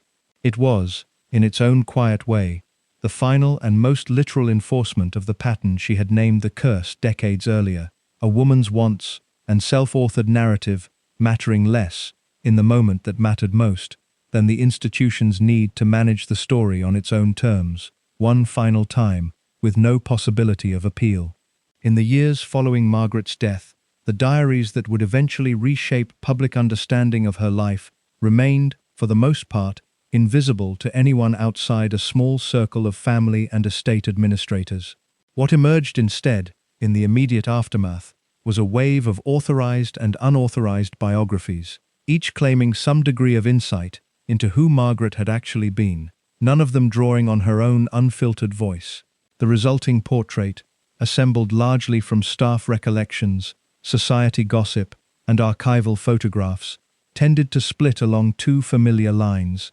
Either the tragic, sympathetic figure denied her one true love, or the difficult, demanding woman whose failures were largely of her own making. The diaries, once they began surfacing piecemeal through academic and archival channels years later, complicated both narratives considerably, revealing a woman who occupied elements of each portrait simultaneously without fully belonging to either. One of the earliest indications that Margaret's private writing existed in a form more extensive than casual note-taking came through estate correspondence uncovered during routine archival processing in the years following her death. References to the books, plural, appeared in letters between household staff discussing which personal effects required particular care during the sorting of her belongings, a phrase that, on its own, meant little until researchers began cross-referencing it against inventory records, showing dozens of bound journals spanning 5 decades. The scale alone distinguished the collection from the occasional diary-keeping common among people of her generation and status. Margaret had not simply jotted occasional thoughts. She had maintained something closer to a continuous, decades-long act of private testimony, written with a consistency that suggests intention rather than habit. Access to the full collection has remained restricted even now, governed by estate agreements that limit which portions can be quoted, summarized, or analyzed publicly, and by whom. What has entered public understanding has come in fragments, released gradually, through a combination of authorized academic access and, in certain instances, material that reached researchers through channels the family has never fully clarified. This piecemeal emergence has itself shaped how the diaries are understood. Rather than arriving as a single, complete document that could be evaluated in its entirety, they have surfaced the way most difficult family truths do, incompletely, contested at the edges, verified in some sections more rigorously than others, and inevitably filtered through the interests of whoever controls access to any given portion at any given time. This matters for understanding the diary's significance beyond their content alone. A private record that emerges in fragments over years, rather than in a single authorized publication, inevitably invites the same institutional management Margaret spent her life writing against. Which entries get released, which get withheld, which researchers gain access, and which do not. The diaries describe, in painstaking detail, a woman whose story was managed by others throughout her life. Their own posthumous emergence has, in a bleakly fitting irony, the diaries themselves seem almost to have anticipated, followed exactly the same pattern. What the released portions have done, regardless of the incomplete nature of their emergence, is force a genuine reassessment of several episodes long, treated as settled history. The Townsend renunciation, for decades understood through the lens of Margaret's own carefully worded 1955 statement, reads entirely differently, once set beside her private description of having signed my own sentence and called it grace. Historians who had treated the statement as a genuine, if painful, expression of Margaret's own values have had to reckon with evidence that the sentiment was substantially manufactured for public consumption, with her actual feelings recorded, at the time, in language considerably more bitter and coerced than anything the palace ever permitted to reach print. Similarly, the Llewellyn scandal, long treated in popular retellings as evidence of Margaret's reckless self-indulgence during an otherwise stable period following her divorce, reads differently against the diary's own account of a woman who had spent 16 years in a marriage she had recognized as hollow years before the tabloids caught up to the fact. The relationship's public reception, which treated Margaret's happiness as inherently scandalous while treating her husband's simultaneous infidelities as unremarkable background noise, appears in the diary not as an oversight of the historical record, but as a pattern Margaret herself had already diagnosed and named while it was happening to her. The broader thesis the diaries advance, taken as a whole rather than as isolated revelations about individual episodes, is one that royal historians have been slower to fully engage with, in part because it implicates the institution itself rather than any single villain or misfortune. Margaret's own term for this pattern, the curse, resists easy translation into conventional historical analysis. It was not, in her usage, a supernatural claim, or even primarily a metaphor. It functioned across the decades of entries that employ the word as shorthand for a structural observation she arrived at gradually and articulated with increasing confidence as she aged, that royal women of her generation, and the ones surrounding it, were permitted to sacrifice, expected to endure, and rarely, if ever, permitted to simply want something openly, without the wanting itself becoming a public liability. This pattern, as the diaries trace it across Margaret's own life and the lives of the women around her, does not require any individual family member to act with particular cruelty for it to persist. The Queen's careful neutrality, the Queen Mother's practiced avoidance, Snowdon's ordinary human selfishness, the press's opportunistic hunger for scandal, none of these, examined individually, amounts to villainy. Margaret's diary insists, with a consistency that becomes its own form of argument across 50 years of entries, that the pattern operates precisely because no single actor needs to intend it. The institution simply requires certain outcomes, and enough people, acting reasonably within their own limited roles, produce those outcomes reliably, generation after generation, without anyone in particular needing to be blamed for the result. It is this diagnosis, more than any single scandalous revelation, that gives the diaries their genuine historical weight beyond mere gossip value. Margaret was neither the first, nor, evidently by her own account, the last royal woman to experience this specific structural bind. She watched it operate on herself in her 20s, watched it operate on her own marriage in her 30s and 40s, and watched it operate on Diana in the decade before her own death, drawing explicit parallels in her private writing that she was never permitted, or perhaps never willing, to draw quite so plainly in public.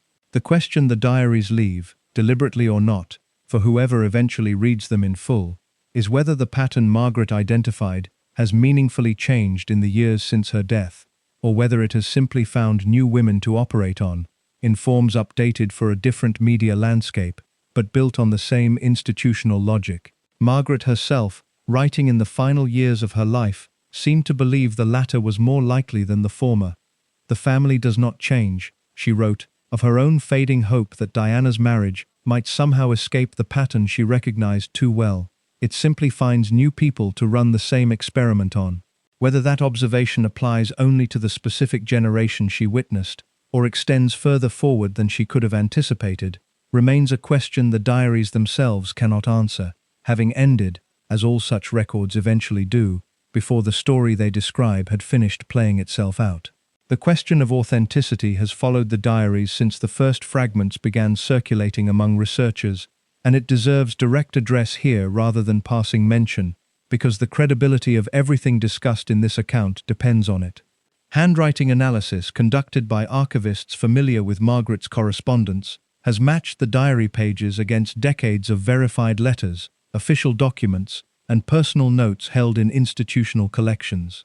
The paper stock, ink composition, and binding materials across different volumes correspond to periods consistent with when Margaret is known to have purchased stationery from specific London suppliers she used throughout her life. None of this constitutes the kind of absolute proof a court of law might require, and estate representatives have, at various points, declined to comment on specific entries while not disputing the collection's general provenance. What can be said with confidence is that no credible forensic examination has yet identified evidence of forgery, and the internal consistency of the writing, across 5 decades and dozens of volumes, would be extraordinarily difficult for any forger to sustain without access to details about Margaret's private life that were not publicly known at the time individual entries were purportedly written. This matters particularly for entries describing events years before they became public knowledge, where Margaret's private account occasionally anticipates details that would only surface later through separate, unrelated channels. Her diary references to specific tensions in the Snowdon marriage, for instance, predate by several years the divorce proceedings that would eventually make certain details a matter of public record. A forger working after the fact would have had access to the eventual public narrative and could simply have echoed it. The diary instead frequently diverges from the eventual public narrative in ways that only make sense if the entries were written contemporaneously, capturing Margaret's private understanding before the institution had settled on the version it would eventually release.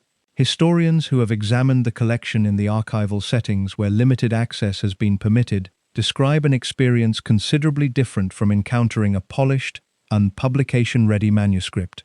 The diaries are, by most accounts, physically unglamorous, ordinary notebooks, occasionally water-damaged from their years on Mystique, with handwriting that grows visibly less steady in the volumes corresponding to her later strokes. This physical unevenness has, if anything, strengthened the case for their authenticity among researchers who have handled them directly, since a fabricated collection, designed for eventual publication, would likely have been produced with far more attention to legibility and presentation than Margaret, writing purely for herself across 5 decades, ever bothered to provide. The comparison to other royal diaries and private papers that have surfaced posthumously offers useful context for understanding what makes Margaret's collection distinct. Queen Victoria's diaries, heavily edited by her daughter Princess Beatrice before any public access was permitted, represent one model. Private writing filtered so thoroughly through institutional concern for reputation that scholars have long debated how much of Victoria's authentic voice survives the editing process at all. Margaret's diaries, by contrast, appear to have reached their current partial public existence without any comparable filtering process, at least not yet, which is precisely why the material carries the specific rawness that distinguishes it from the more polished private writing of earlier royal generations. This rawness extends to Margaret's treatment of her own family in ways later generations might find surprising, given the institution's traditional reluctance to air internal grievances, even privately. Her willingness to describe her sister's emotional distance, her mother's selective attention, and her own husband's failures in unflinching terms suggests a woman who understood, at some level, that the diary's value depended on its honesty rather than its diplomacy. She was not writing letters intended for circulation within the family, subject to the careful phrasing such correspondence traditionally required. She was writing, increasingly as the decades passed, for a reader she could not identify and would never meet, which freed her from the specific constraints that governed nearly every other form of communication available to her throughout her life. It is worth considering, at this point in the account, what the diaries reveal about patterns that have continued to surface within the same family in the years since Margaret's death, patterns that lend her private diagnosis of an institutional curse a continued relevance beyond her own generation. Prince Andrew's fall from public royal duties following his association with Jeffrey Epstein represents a different category of institutional failure than anything Margaret directly experienced, involving allegations of a far more serious nature than romantic scandal. But the family's initial instinct, controlled statements, careful management of public perception, a preference for containment over transparency, echoes, in structural terms if not in substance, the same institutional reflexes Margaret spent decades describing in her own case. The mechanisms she diagnosed as protecting the institution's comfort at the expense of individual accountability did not disappear with her death. They simply continued operating on whichever family member's conduct next threatened public confidence. The departure of Prince Harry and Meghan Markle from official royal duties in 2020, and their subsequent public accounts of institutional pressure, media hostility, and inadequate family support, drew immediate comparisons in press coverage to Margaret's own experience decades earlier, comparisons that gained considerably more weight once portions of Margaret's diaries had begun entering public discussion. Meghan's description of feeling unsupported by the institution during a period of acute personal distress, and the family's carefully worded, distancing public responses to those allegations, follows a template Margaret's private writing had already described, with uncomfortable precision, in reference to her own treatment during the Townsend affair, and again during the Llewellyn scandal. Margaret did not live to comment on these later episodes, obviously, but her diary's broader thesis, that the institution protects itself first and manages individual suffering only insofar as doing so serves that protection, reads as though it was written with foresight rather than merely hindsight, a diagnosis general enough in its structural logic to apply well beyond the specific women whose experiences originally prompted her to articulate it. None of this is to suggest that every subsequent royal controversy maps neatly onto Margaret's specific circumstances, or that her diagnosis explains every institutional failure the family has faced in the decades since her death. Individual circumstances vary considerably, and reducing complex, distinct situations to a single unifying pattern risks flattening real differences into a tidier narrative than the evidence actually supports. What can be said, with appropriate caution, is that Margaret identified a recurring structural weakness in how the institution handles personal crisis among its own members, a weakness rooted in a preference for containment over honesty, and that weakness has continued to surface in one form or another across multiple subsequent controversies, suggesting her diagnosis captured something real about the institution's basic operating logic, rather than something specific only to her own unfortunate circumstances. The academic reception of the diaries, in the limited scholarly discussion that has emerged since portions began circulating, has largely focused on their value as a corrective to decades of biography written without access to Margaret's own voice. Several royal historians have noted, with some discomfort, that popular understanding of Margaret prior to the diary's emergence relied almost entirely on second-hand accounts, staff recollections, press coverage, and the recollections of friends and family members with their own interests in shaping how she would be remembered.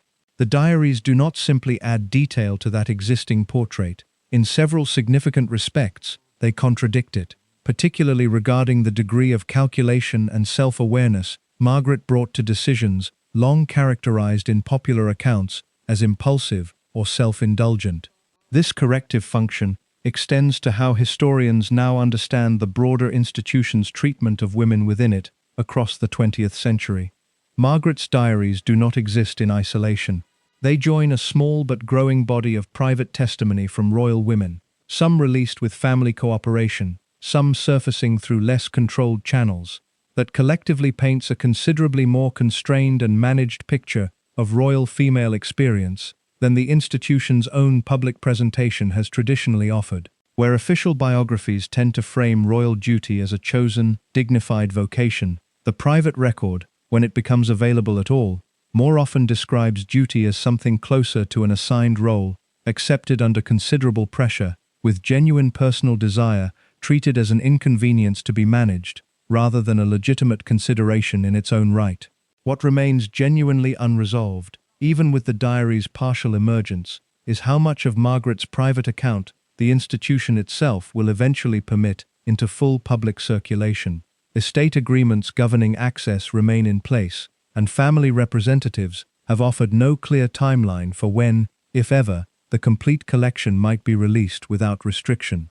This ongoing management of Margaret's own record, occurring decades after her death and entirely outside her control, represents perhaps the most direct continuation of the exact pattern she spent her life documenting, a woman's own words, subject even now to institutional gatekeeping about which portions the public is permitted to encounter and when.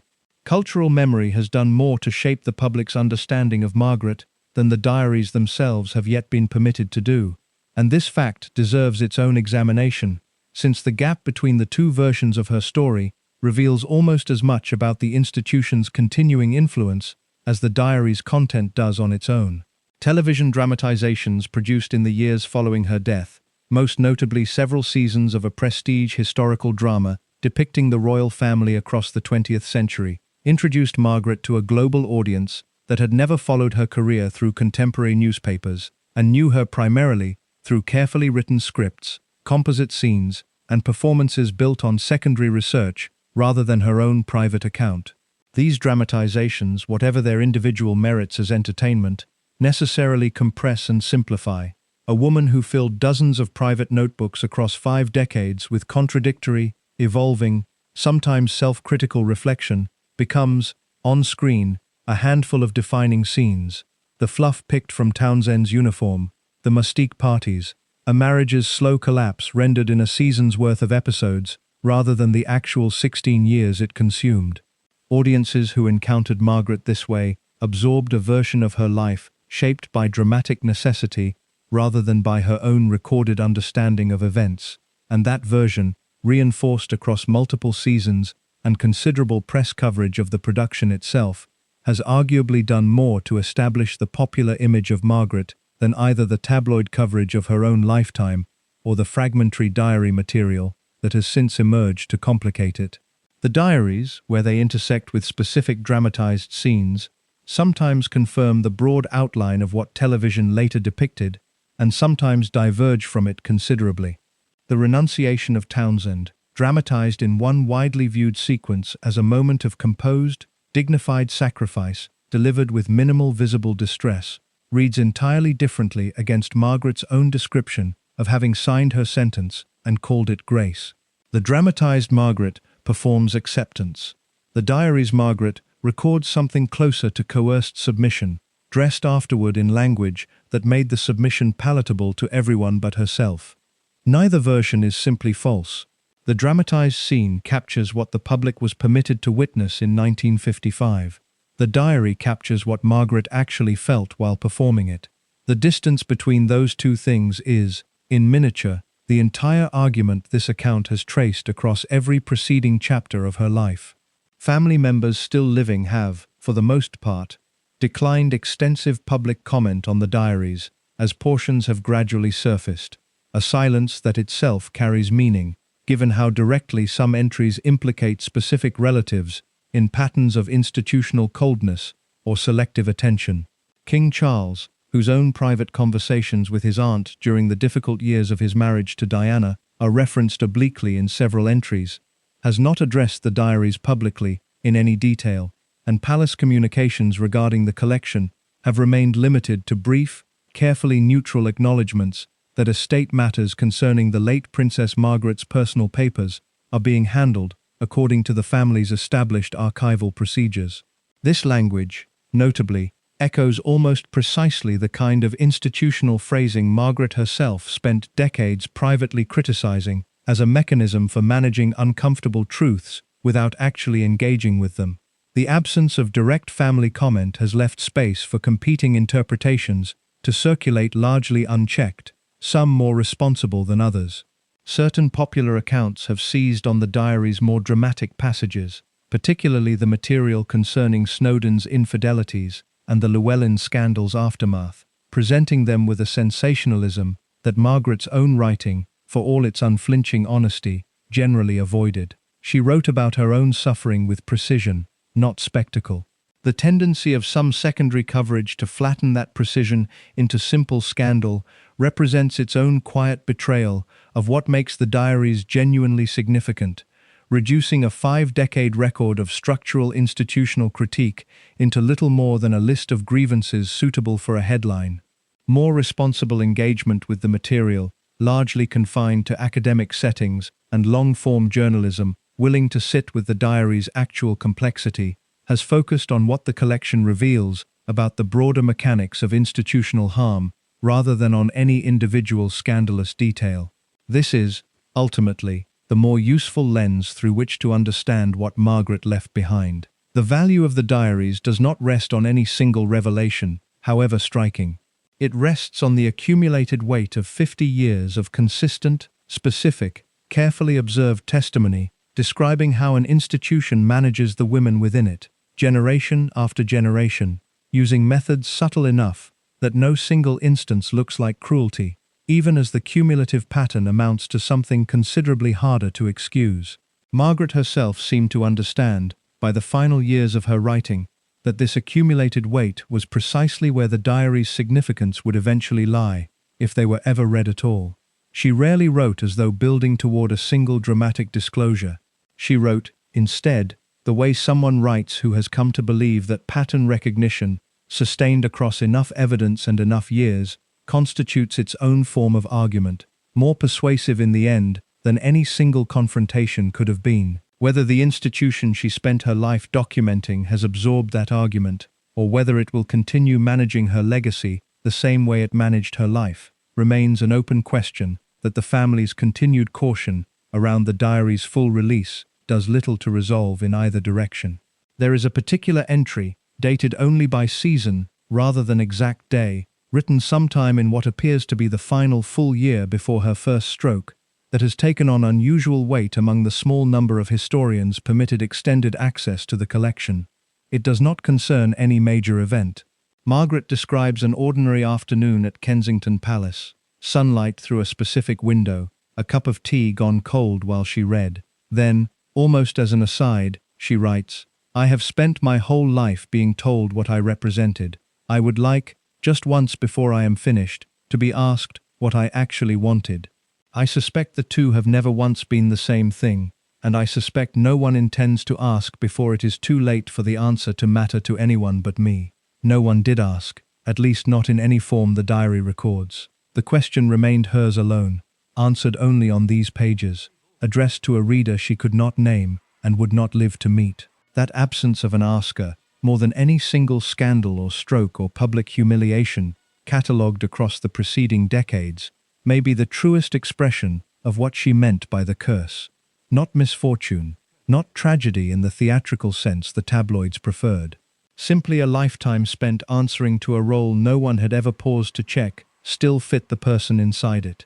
The diaries do not resolve this. They were never going to. A private record, however honest, cannot retroactively grant its author the asking she never received while alive to answer. What the diaries can do, and have already begun doing in the limited form currently available to the public, is ensure that the absence itself becomes visible rather than quietly absorbed into another comfortable version of her story. Margaret spent 5 decades documenting the specific mechanics of a family that protected its own comfort by managing the women inside it. She did not live to see whether that documentation would change anything. She lived only long enough to make certain, in her own hand, that someone eventually would know it had happened, and know it accurately. Whether the institution has learned anything from the pattern she named, or whether it has simply grown more careful about which parts of the pattern reach print, is a question her own writing leaves unanswered, deliberately or not. She was not in the business of predicting outcomes. She was in the business of recording what had actually happened to her, plainly enough that whoever eventually read it would not need her permission to recognize the shape of it repeating in someone else's life. That recognition, more than sympathy, more than scandal, more than any single scene a television production could ever compress her into, is the only inheritance she seemed to want the diaries to leave behind. Cecil Beaton entered Margaret's life long before Anthony Armstrong Jones did, and the diary's account of their decades-long friendship reveals a relationship considerably more complicated than the simple mentor-muse dynamic later biographers tended to assume. Beaton had photographed the royal family since the 1930s, developing a particular fondness for Margaret that predates her adulthood, and their correspondence and diary references to one another span nearly 40 years, making him one of the longest continuous presences in Margaret's private record outside her immediate family. The early entries describing Beaton, from the late 1940s and early 1950s, capture a teenage Margaret flattered by attention from a man who treated photography as genuine art rather than mere documentation. Cecil says, "I photograph like someone who understands that a camera is asking a question, not simply taking an answer. I do not fully understand what he means, but I like that he believes I am capable of understanding it eventually." The entry is notable less for its content than for its tone, an unusually unguarded warmth toward a friendship that asks nothing of her beyond genuine engagement, a rarity in a childhood otherwise defined by relationships freighted with institutional expectation. Their friendship deepened through the 1950s and survived, notably, both the Townsend crisis and Margaret's eventual marriage, periods during which many of her other relationships shifted or strained under public scrutiny. Beaton photographed her wedding to Armstrong Jones, and the diary suggests some private tension in this arrangement, given that Armstrong Jones himself was, by that point, an established photographer with his own ambitions and, according to several entries, a not entirely comfortable awareness of being professionally overshadowed by Beaton's reputation in the same field. Tony is polite to Cecil in the way one is polite to someone whose approval one has decided, publicly, not to need. I find this more revealing than anything either of them has said aloud. By the 1960s, Beaton had become one of the few people in Margaret's life she trusted enough to discuss the deteriorating state of her marriage, without fear that the conversation would be repeated or used against her. The diary references several extended visits and correspondences in which Beaton offered a kind of steady, undemanding companionship that contrasts sharply with the diary's descriptions of her actual husband during the same years. "Cecil asked how I was, and waited for the real answer rather than the rehearsed one. I had nearly forgotten what that felt like, coming from someone who is not paid to ask. The comment about payment is pointed, an acknowledgement that much of Margaret's daily interaction, even within her own household, existed on a transactional footing that made genuine friendship feel increasingly rare and therefore increasingly valuable when she found it. This same period introduced Margaret to a wider circle of artists, writers, and performers who would come to define much of her social life outside official royal duties. She developed genuine friendships with figures across British theatre and music, several of whom appear repeatedly across decades of diary entries, with an affectionate consistency absent from her writing about most family members.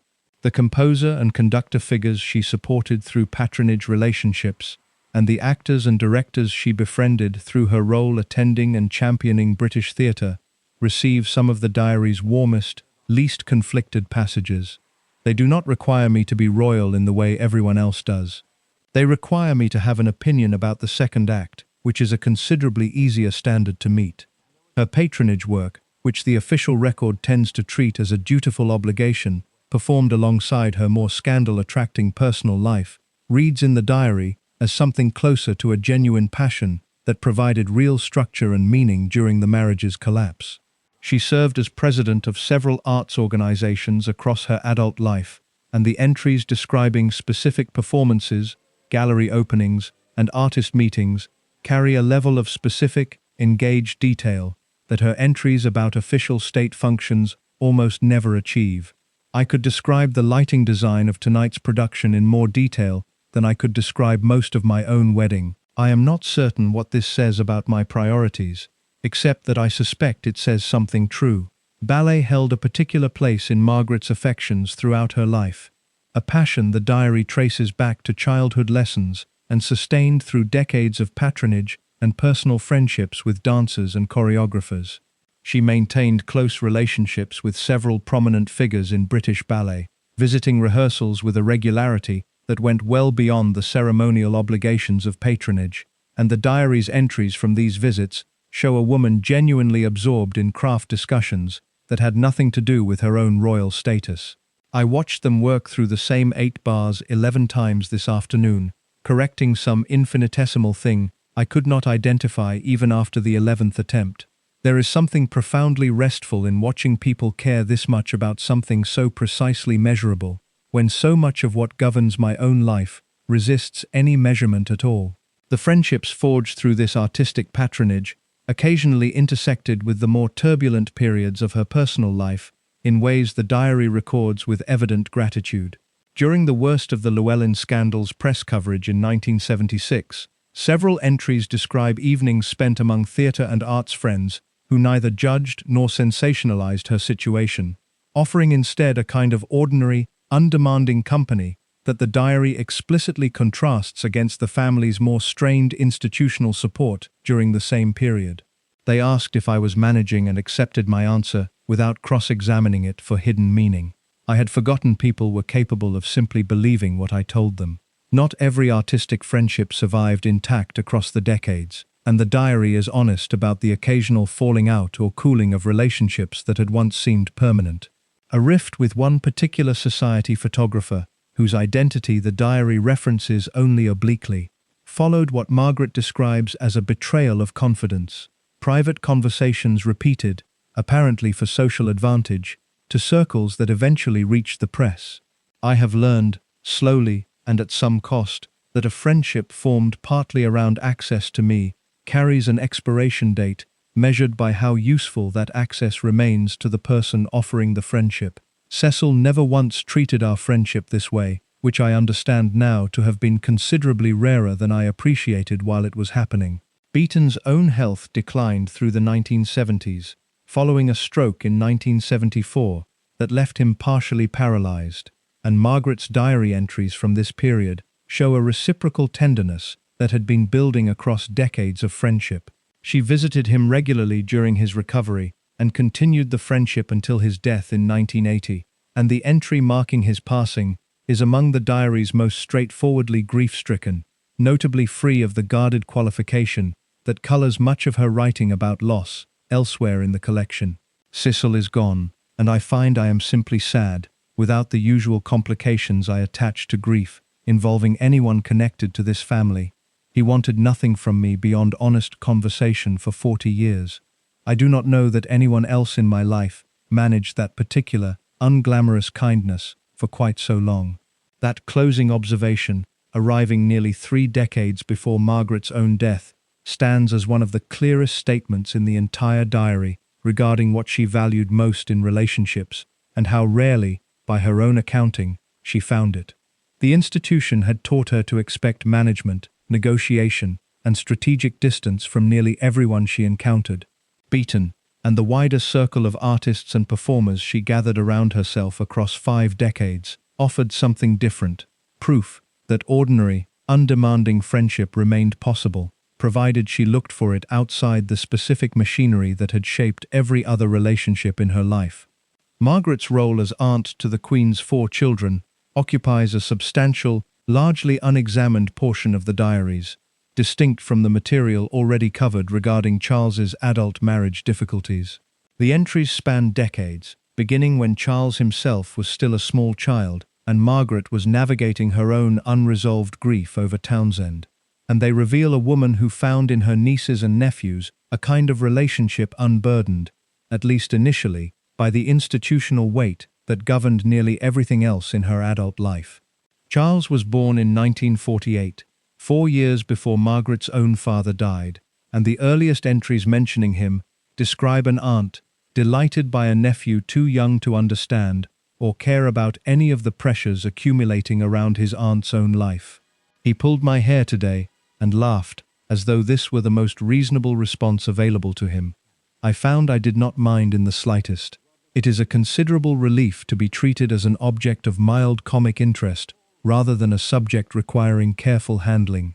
The entry, dated to the early 1950s, offers a rare glimpse of Margaret finding genuine ease in a family relationship during a period when nearly every other entry from that stretch of her life documents mounting institutional pressure over Townsend. As Charles grew older, the diary registers a deepening, more complicated bond, one Margaret seemed to recognize early as different from her relationship with the more reserved Princess Anne. Charles asks questions the way I once asked questions, expecting to be told the true answer rather than the convenient one. I do not know if this will serve him well in this family. I suspect, based on considerable personal experience, that it will not, though I intend to keep answering him honestly for as long as he keeps asking. This willingness to speak plainly with Charles, established in his childhood and adolescence, forms the foundation for the more extensively documented conversations decades later regarding his marriage, discussed in earlier chapters of this account. Princess Anne, by contrast, receives considerably less space in the diary across the decades, though what does appear suggests a relationship built on mutual respect rather than emotional closeness. Anne does not require comforting the way Charles sometimes seems to. I admire this in her considerably, though I confess I do not always know what to offer someone who appears to need so little from anyone. Margaret's entries about Anne consistently note a shared, unsentimental practicality between them, a kinship of temperament rather than confided emotion. During Anne's own divorce in 1992, decades after Margaret's, the diary records a brief exchange that Margaret describes with evident respect for her niece's composure. I offered what sympathy I could, she thanked me, and changed the subject within the same breath. I recognized the maneuver instantly, having performed it myself more times than I could count. Andrew appears in the diary with a warmth that later decades would complicate considerably, though the entries discussed here predate the scandals that eventually consumed his public reputation. Margaret's writing about Andrew through his childhood and young adulthood describes an affectionate, occasionally exasperated aunt navigating a nephew whose confidence, in her account, seemed to arrive without the self-doubt that plagued nearly everyone else in the family. Andrew does not appear to carry the particular weight the rest of us carry. I do not know whether to envy this or worry about it. Possibly both, in roughly equal measure, prejudicial. The diary's later silence on Andrew's adult controversies, given that Margaret's own health had declined significantly by the time the more serious allegations against him began surfacing publicly, leaves this particular relationship less fully documented than the others, a gap the collection itself cannot resolve. Edward, the youngest of the Queen's children, appears least frequently of the four, largely because the age gap between Margaret and her youngest nephew meant their most significant interactions occurred during a period when Margaret's own diary keeping had grown sparser due to health concerns. What entries do exist describe a gentler, quieter dynamic than her relationships with his older siblings. Edward asked, unprompted, how I was managing after the surgery. None of the others thought to ask so directly. I do not know if this reflects his character, or simply his position as the child who grew up watching the rest of us long enough to learn what actually needed asking. Beyond her nieces and nephews, Margaret's diary devotes considerable attention to her relationships with royal household staff, a category of relationship the official record almost entirely ignores, despite its evident significance in her private life. Several long-serving members of her household appear across decades of entries, with a consistency and warmth that rivals, and in some cases exceeds, her documented relationships with blood relatives. Her dresser of many years, referenced throughout the collection, with evident affection, though rarely by full name in surviving entries, receives some of the diary's most genuinely tender passages. She has seen me at every version of myself across 30 years, triumphant, humiliated, ill, furious, and has never once treated any version as more real or more deserving of her loyalty than the others. I am not certain any relative of mine has managed the same consistency. This particular thread of the diary complicates any simple narrative about Margaret's isolation, a theme that runs through much of her private writing regarding family and romantic relationships. While she frequently describes feeling unseen or managed by the institution and by specific relatives, her entries about long-serving staff suggest a different, steadier form of connection that persisted regardless of scandal, health crisis, or shifting public reputation. They do not read the newspapers about me the way strangers do, because they already know which parts are true. There is a particular safety in being known accurately by people who have no reason to perform belief in whichever version currently sells the most papers. Margaret's private secretary during a significant stretch of her later adult life receives similarly warm treatment in the diary, described as a figure who managed considerable practical burden while also, according to several entries, serving as a sounding board for decisions the diary suggests Margaret found difficult to discuss, even with family. I asked his advice today about a matter I would not have raised with Mummy or Lilibet, not because they would judge me, though they might, but because he simply listens without needing the conversation to serve some purpose beyond itself. The nickname Lilibet, used throughout the diaries to refer to the Queen, appears consistently in the most private, unguarded entries, a linguistic detail that itself signals which register of intimacy Margaret reserved for which relationships, formal titles for public distance, childhood nicknames for the rare moments the sisterly bond superseded the institutional one. What emerges across this survey of Margaret's less publicly documented relationships is a portrait considerably more socially connected than the isolated, tragic figure popular retellings sometimes construct. She maintained deep, sustained friendships across class lines that the institution she belonged to rarely encouraged, found genuine ease with nieces and nephews during their childhoods, before institutional pressures reshaped those dynamics in adulthood, and relied on household staff for a form of consistent, undemanding loyalty that several of her blood relations, by her own account, never quite managed to offer.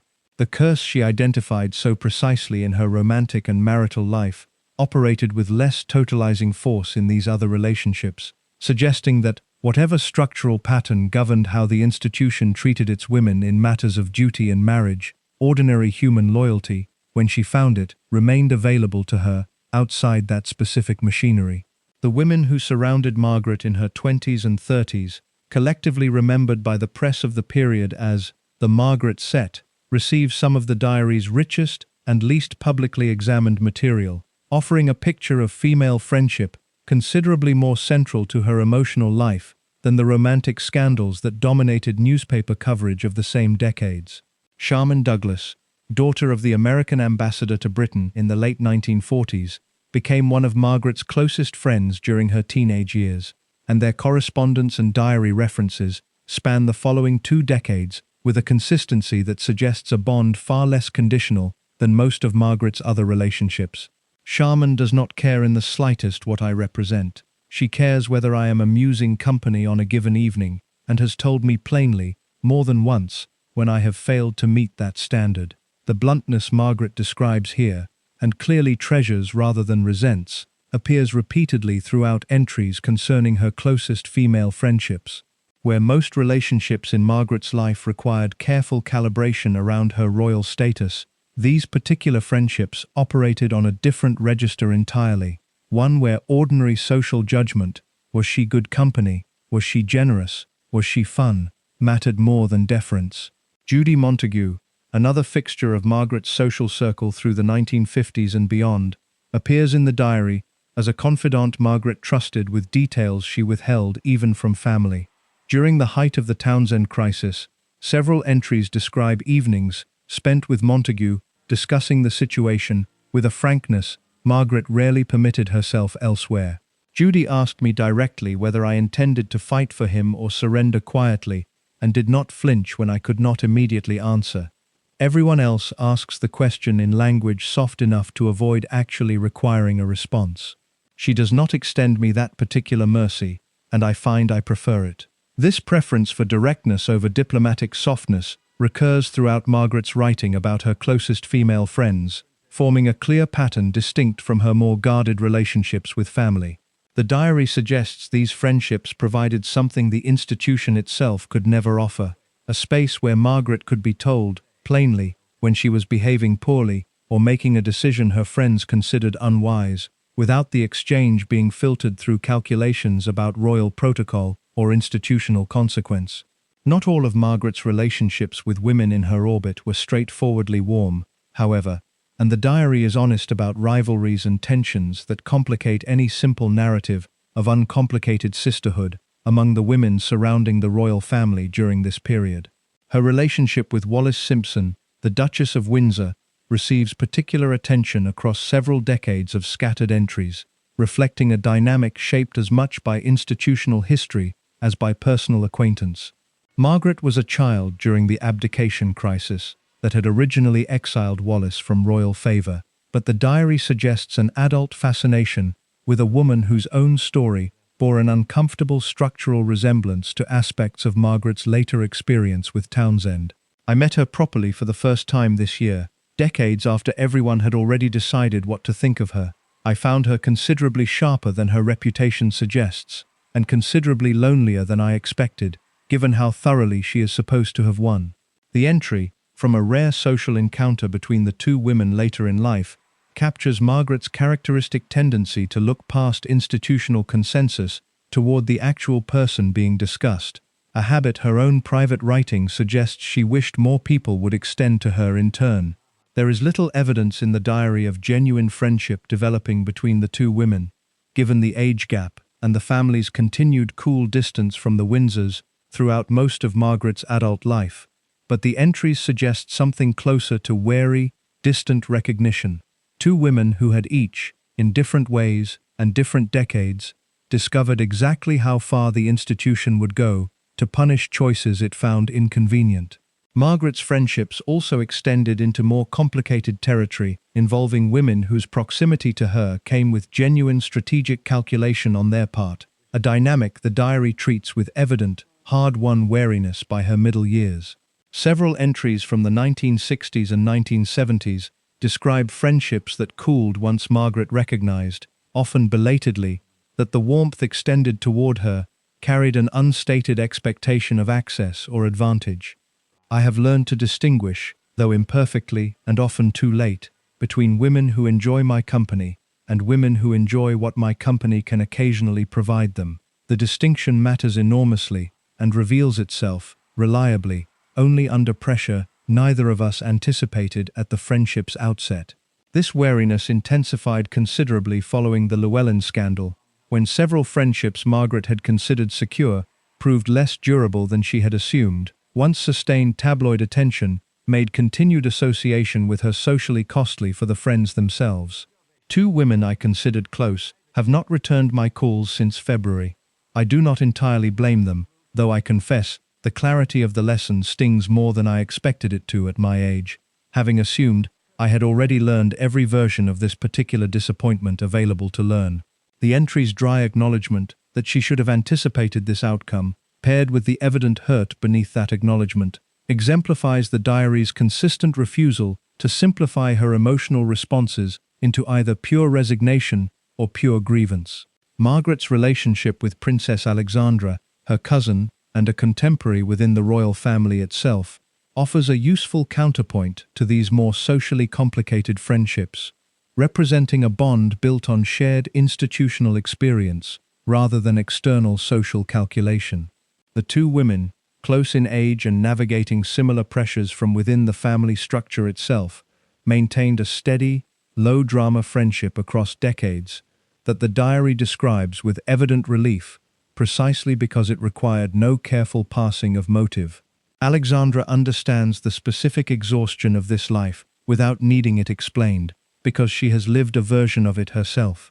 There is very little I need to translate for her, which I have come to recognize as an unusually restful quality in a friendship. The diary's treatment of these women, taken collectively across the decades it covers, resists any single conclusion about Margaret's capacity for female friendship. She maintained several relationships of genuine, sustained depth, with Douglas, with Montague, with Alexandra, while also recording, honestly, the friendships that proved conditional or strategic once real pressure tested them. This mixture of loyalty and disappointment mirrors, in miniature, the broader pattern the diaries trace across every category of relationship in Margaret's life. Genuine connection existed and mattered enormously to her, but it existed alongside a persistent, well-earned wariness about which relationships would hold when circumstances made holding them costly. What distinguishes these female friendships from Margaret's family relationships, in the diary's own accounting, is the absence of institutional obligation. She did not need Douglas's approval to marry, did not require Montague's permission to grieve Townsend openly, was not managed by Alexandra the way she had been managed by palace advisors and government ministers during the Townsend crisis itself. These were relationships entered and sustained by choice rather than birth, and the diary suggests Margaret valued them precisely for this reason, even as she remained clear-eyed about which of these chosen relationships ultimately proved as durable as the family ties she could never fully choose to begin with. Margaret's decades of arts patronage, touched on briefly in earlier chapters through her friendship with Beaton, deserve a fuller accounting on their own terms, because the diary reveals a woman whose public role as ceremonial supporter of British culture concealed a far more substantive, hands-on engagement than the official record has generally credited her with.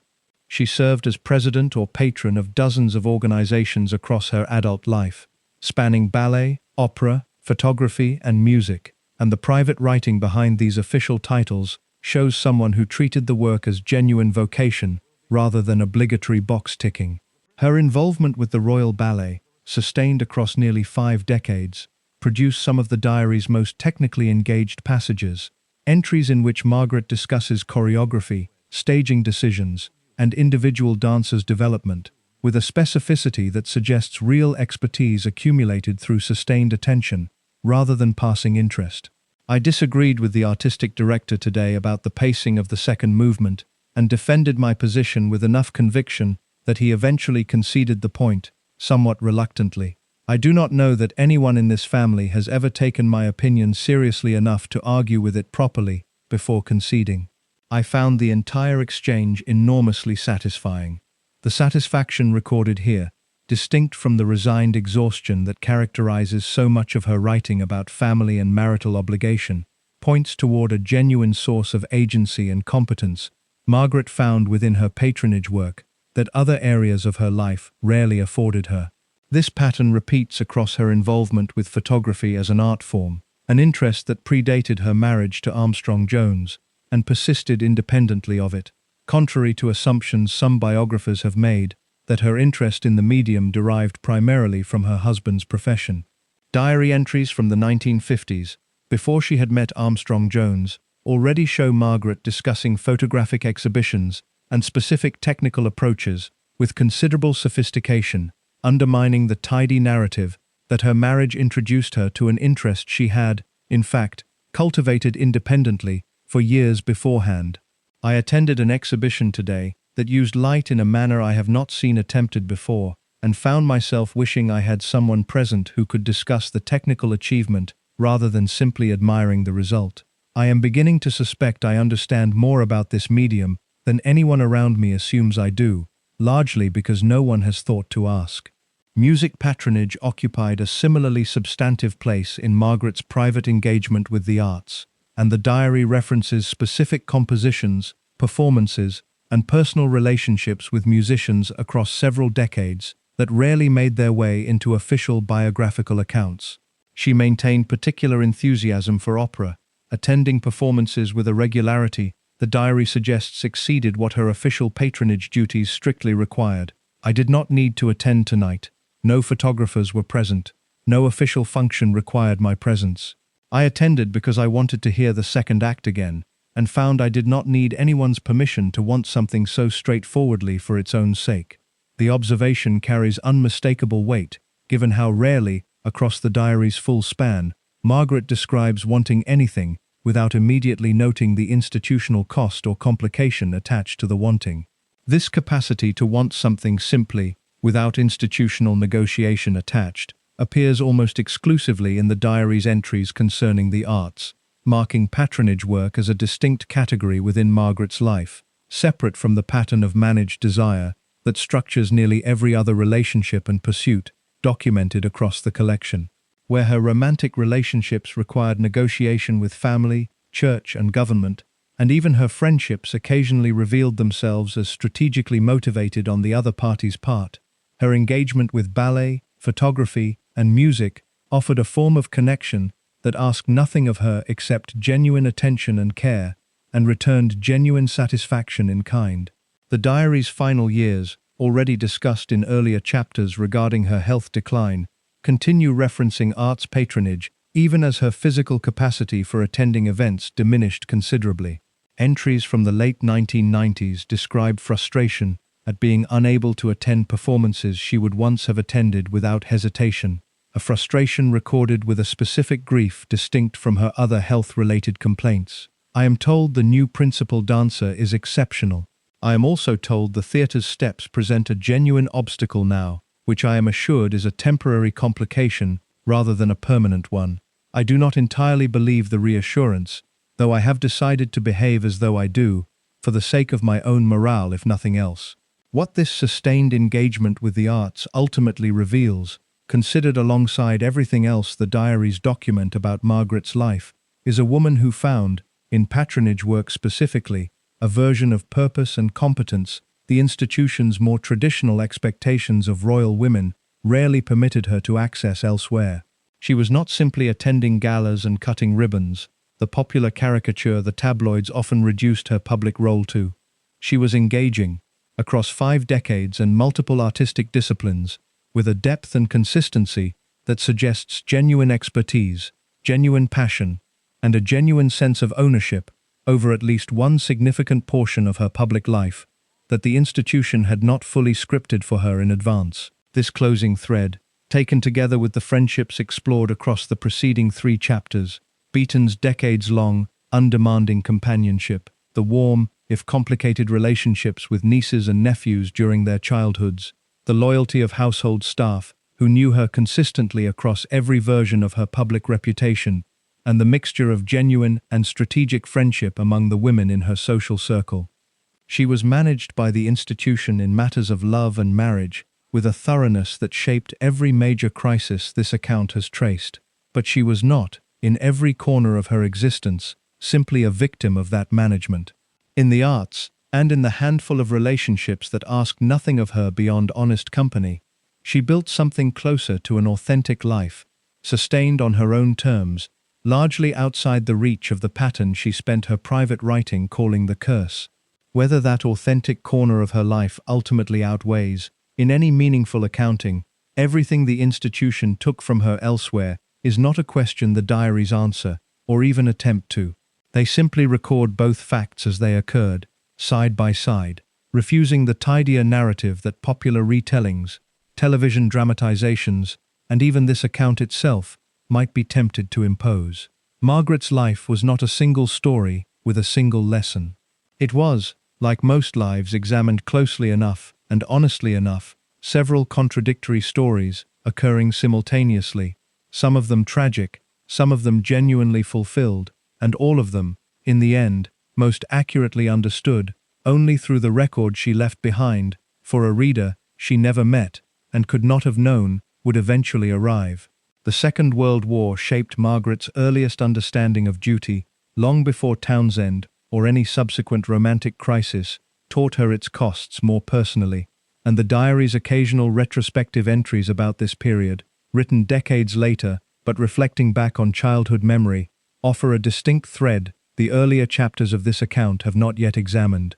She was 9 years old when war broke out in September 1939, and she and her sister spent much of the conflict at Windsor Castle, officially for safety, though Margaret's later writing suggests the isolation carried its own particular weight beyond simple physical protection. We were kept safe and kept apart from nearly everything actually happening, which I understood even then to be a peculiar kind of protection, the sort that shields you from danger by also shielding you from most of what makes danger meaningful to everyone else living through it.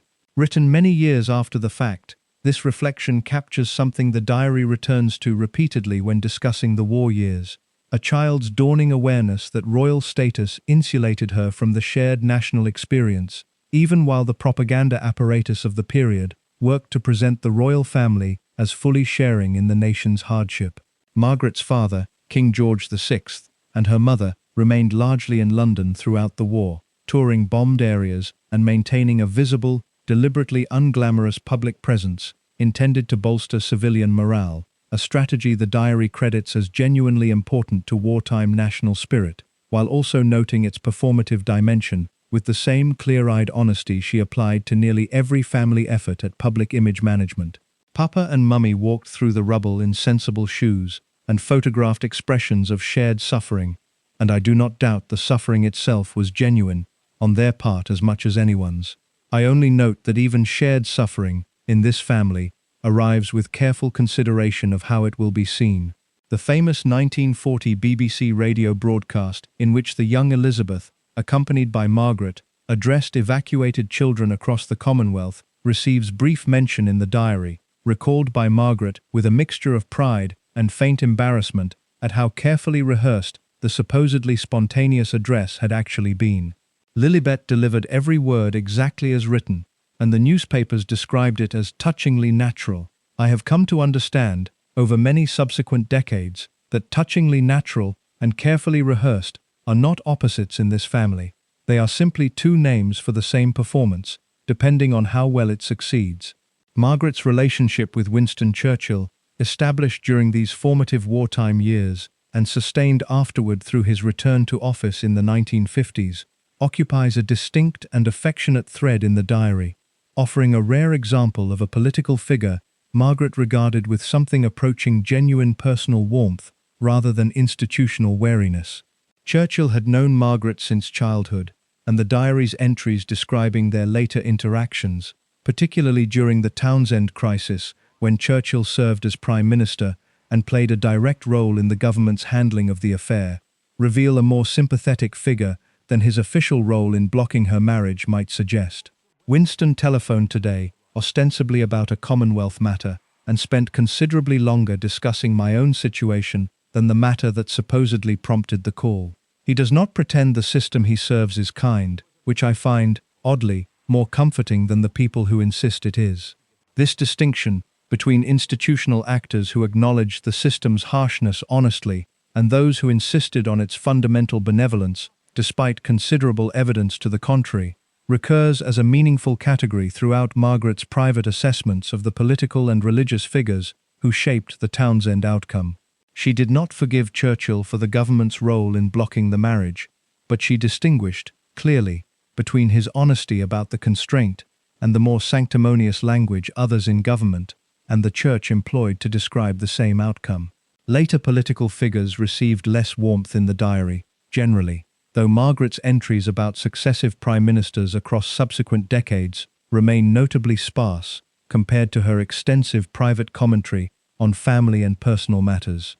This relative silence likely reflects both the constitutional convention that kept royal family members formally distant from partisan politics, and Margaret's own apparent judgment that most political relationships, unlike her wartime forged bond with Churchill, offered little of genuine personal substance worth recording. I met the new minister today. He was perfectly pleasant and entirely unmemorable, which I suspect is precisely the temperament this particular role requires. Quote, "The war years also established a pattern of financial and material modesty that Margaret's later adult life, marked by considerable public scrutiny over royal spending, would repeatedly invoke by contrast. Wartime rationing applied, at least nominally, to the royal household, and Margaret's diary recalls childhood memories of restricted allowances and repaired clothing, with what reads, in retrospect, as a kind of nostalgic simplicity she would not recapture in her more materially comfortable, but far more publicly contested adult decades. We had less than anyone assumed, and were criticized regardless for supposedly having more than we did. I have since learned this particular criticism does not require accuracy to sustain itself indefinitely, regardless of which decade one happens to be living through it."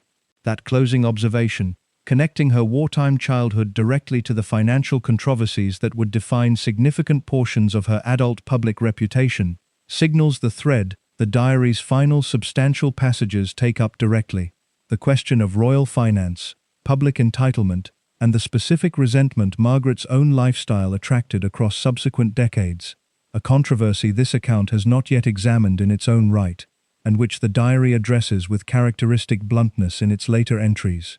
The civil list controversy that dogged Margaret through much of her middle and later adult life receives some of the diary's most defensive and occasionally most self-critical writing in the entire collection. Offering a final substantial thread this account has not yet directly addressed. Margaret received an annual parliamentary allowance to support her official duties, a standard arrangement for senior royals, but the specific scale of scrutiny applied to her allowance, relative to the actual volume of public engagements she performed in later years, became a recurring source of press criticism from the 1980s onward, intensifying as her health declined and her public appearances grew correspondingly rarer. They have calculated, apparently with some precision, how many events I attended this year against how much the country pays for the privilege of my existing at all. I do not think they have performed the same calculation for anyone whose job does not require them to be photographed doing it. The bitterness in this entry, from the mid-1980s, reflects Margaret's consistent frustration that her funding was assessed against visible public output in a way that ignored the considerable behind-the-scenes patronage work, documented extensively in earlier chapters of this account, that never generated headlines or photographs. Parliamentary debate over the civil list periodically named Margaret specifically as an example of royal expenditure disproportionate to public benefit, and the diary registers each such episode with a mixture of genuine hurt and weary familiarity. A member of Parliament stood up today and used my name as shorthand for waste. I have given this family 50 years of exactly the service it asked of me, and apparently the service does not count unless it occurs somewhere a camera happened to be pointed. This complaint connects directly back to the diary's much earlier observations about her arts patronage work, discussed in Part 16, where Margaret took genuine private satisfaction in sustained, substantive engagement that the public record largely failed to credit, precisely because it lacked the photographable drama of scandal or ceremony. Margaret was, by her own admission in several entries, not always a careful steward of her own public financial image, and the diary does not entirely exonerate her from contributing to the perception that dogged her. She acknowledges, with unusual candor, moments of extravagance that gave critics legitimate ammunition even while she resented the broader unfairness of the scrutiny. "I bought something today I did not need and could have easily done without, and I am aware, even as I write this, that such purchases are precisely what feeds the narrative I otherwise consider unjust. I do not have a satisfying defense for this contradiction, except that deprivation has never made me kinder, only more tired, and I have chosen, perhaps unwisely, comfort over economy, rather more often than my public position can comfortably afford. This self-awareness, arriving without the more common defensive posture that characterizes much of her writing about press criticism elsewhere, marks one of the diary's clearest instances of genuine self-implication rather than pure institutional grievance. Margaret does not claim the financial criticism was entirely manufactured or unfair. She claims instead that it was applied selectively and disproportionately, a more nuanced position than either her critics or her defenders typically allowed her in public discussion during her lifetime. The controversy never fully resolved during her life, continuing in various forms through the 1990s, alongside the broader public reckoning with royal finance that intensified following the fire at Windsor Castle in 1992 and the government's subsequent, contentious decision regarding who would pay for the repairs. Margaret's diary entries from this period register the broader institutional crisis with the same structural clarity she applied to her own specific circumstances. The whole family is being asked, for the first time in my lifetime, to account for itself in financial terms the public actually understands. I confess I take a certain grim satisfaction in watching Lilibet's advisors scramble to explain expenditures in language ordinary people find comprehensible. I have been asked to do the same, in miniature, for the better part of 2 decades, with considerably less institutional support in the answering. What this financial thread ultimately adds to the fuller portrait this account has assembled across 18 parts is a final, concrete illustration of the same structural pattern Margaret identified and named across every other domain of her life. She was expected to perform duty, and her value to the institution was measured, publicly, almost entirely in terms the institution itself controlled the definition of: visible engagements, photographable appearances, quantifiable output. The substantial, sustained work she performed in patronage, the genuine expertise she developed across decades of arts involvement, the quiet loyalty she extended to friends and staff outside the family's direct oversight. None of this factored into the public accounting of her worth, because none of it was legible to an institution that had never developed the vocabulary to value what it could not photograph. This closes the account of Margaret's life as the diaries themselves present it. Across the full arc, from a 9-year-old girl watching her uncle's abdication reorder her family's expectations, through Townsend, through marriage and its collapse, through Llewellyn and divorce, through decades of patronage and friendship pursued largely outside the institution's notice, through illness and decline, to a death that arrived, fittingly, without her own final word attached to it. The diaries do not offer a single verdict on what her life amounted to, and this account has tried, throughout, to resist imposing one where the source material itself declines to provide it. What remains, across 18 parts and roughly 90,000 words of recovered private testimony, is simply the fullest account currently available of a woman who spent 50 years writing down what actually happened to her, trusting, without evidence that anyone ever would, that someone eventually would need to know. Religion occupies a strange, largely unexamined position in Margaret's private writing, made stranger by the fact that the Church of England had shaped one of the most painful episodes of her life, while simultaneously remaining, according to the diary, a source of genuine and largely unironic personal faith she never fully renounced, despite everything it had cost her. This tension, between institutional religion as instrument of her suffering and personal faith as ongoing private comfort, receives more direct attention in the diary than either popular biography or television dramatization has generally credited, and it deserves examination on its own terms.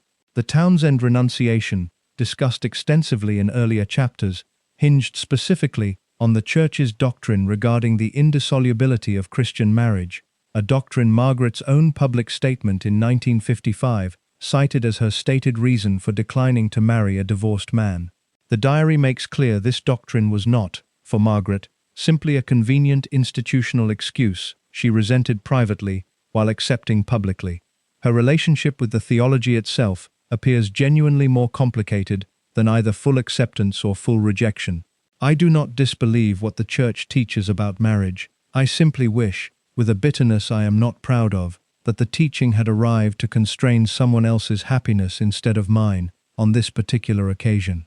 The honesty of that admission, resenting the personal cost of a doctrine while not actually disputing its underlying claim, distinguishes Margaret's private religious reckoning from the simpler narrative of institutional victimhood that might otherwise flatten this part of her story.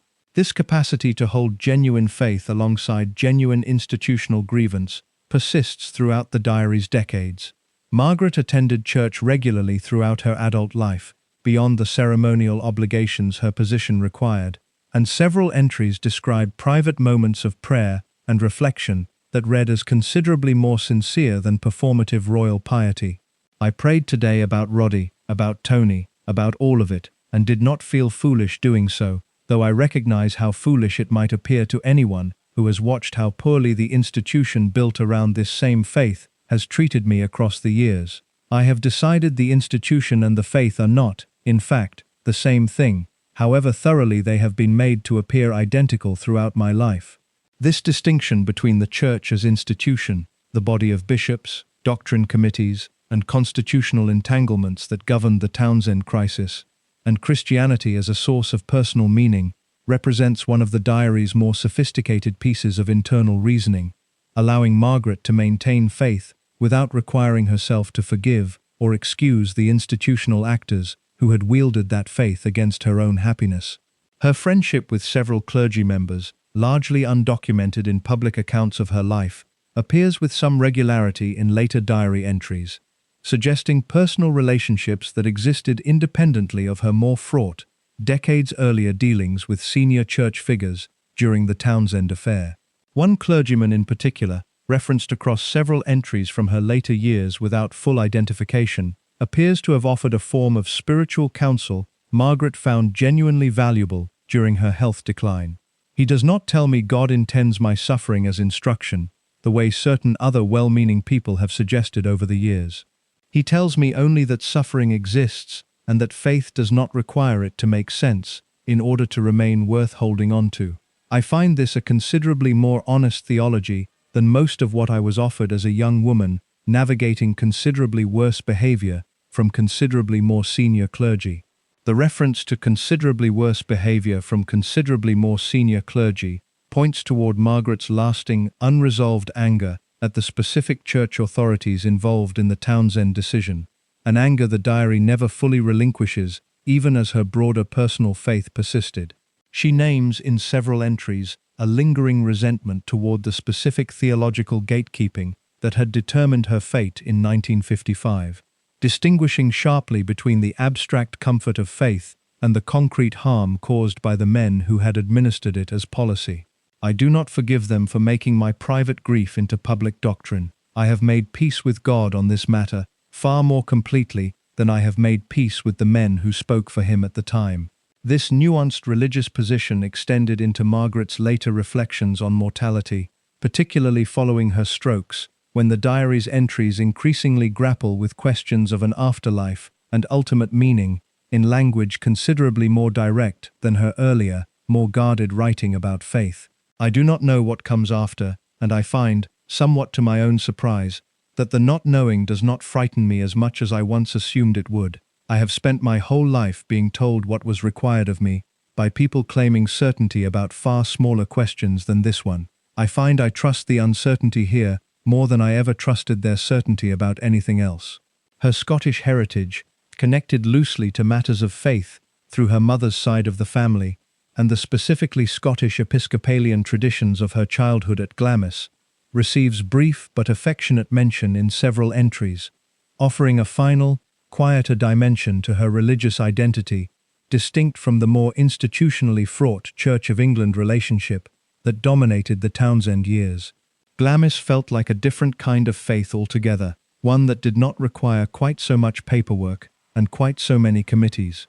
"I sometimes wonder if I would have been a calmer person entirely had I been permitted to remain simply Scottish and unremarkable, rather than becoming whatever this life eventually required me to become instead." That closing wish, for a simpler, unremarkable existence outside the machinery that had defined her, returns the diary, in its treatment of faith, to the same fundamental tension that runs through every other domain this account has examined across 19 parts. Margaret found, in personal religious conviction, one more space where genuine meaning existed largely outside institutional control, alongside her friendships, her arts patronage, and her bond with household staff. And she found, in the specific history of how church doctrine had been wielded against her own happiness, one final, enduring illustration of the pattern she spent 5 decades naming and renaming across every corner of her extraordinary, extensively documented, and only partially understood life. Among the diary's most quietly devastating revelations is Margaret's private reckoning with a family secret that predates nearly everything else covered in this account, and one that connects directly to her mother's side of the family, rather than the Windsors themselves. Catherine and Nerissa Bowes-Lyon, first cousins of Margaret's mother, were born with severe learning disabilities, and, in 1941, were committed to the Royal Earlswood Institution for Mental Defectives, where they remained, largely forgotten by the wider family, for the rest of their lives. Burke's Peerage, the authoritative record of British aristocratic lineage, listed both women as having died in the 1940s, decades before either actually passed away. Nerissa, in 1986, Catherine not until 2014, 12 years after Margaret's own death. Margaret's diary does not address this history extensively, and the entries that do exist are notably guarded compared to her usual candor on nearly every other painful family subject, suggesting the topic carried a specific, distinct discomfort even by the standards of a woman generally willing to record uncomfortable truths. I learned only recently the full extent of what became of Catherine and Nerissa. I do not know how to hold this alongside everything else I believed I understood about how this family treats its inconvenient members. I had thought myself uniquely subjected to management. I am only now understanding how much more thoroughly certain relatives were erased entirely, rather than merely managed. The entry, dated to relatively late in Margaret's life, suggests she did not have full knowledge of her cousin's situation for much of her own adulthood, a detail that itself illustrates how effectively the family had compartmentalized the information, even from its own members.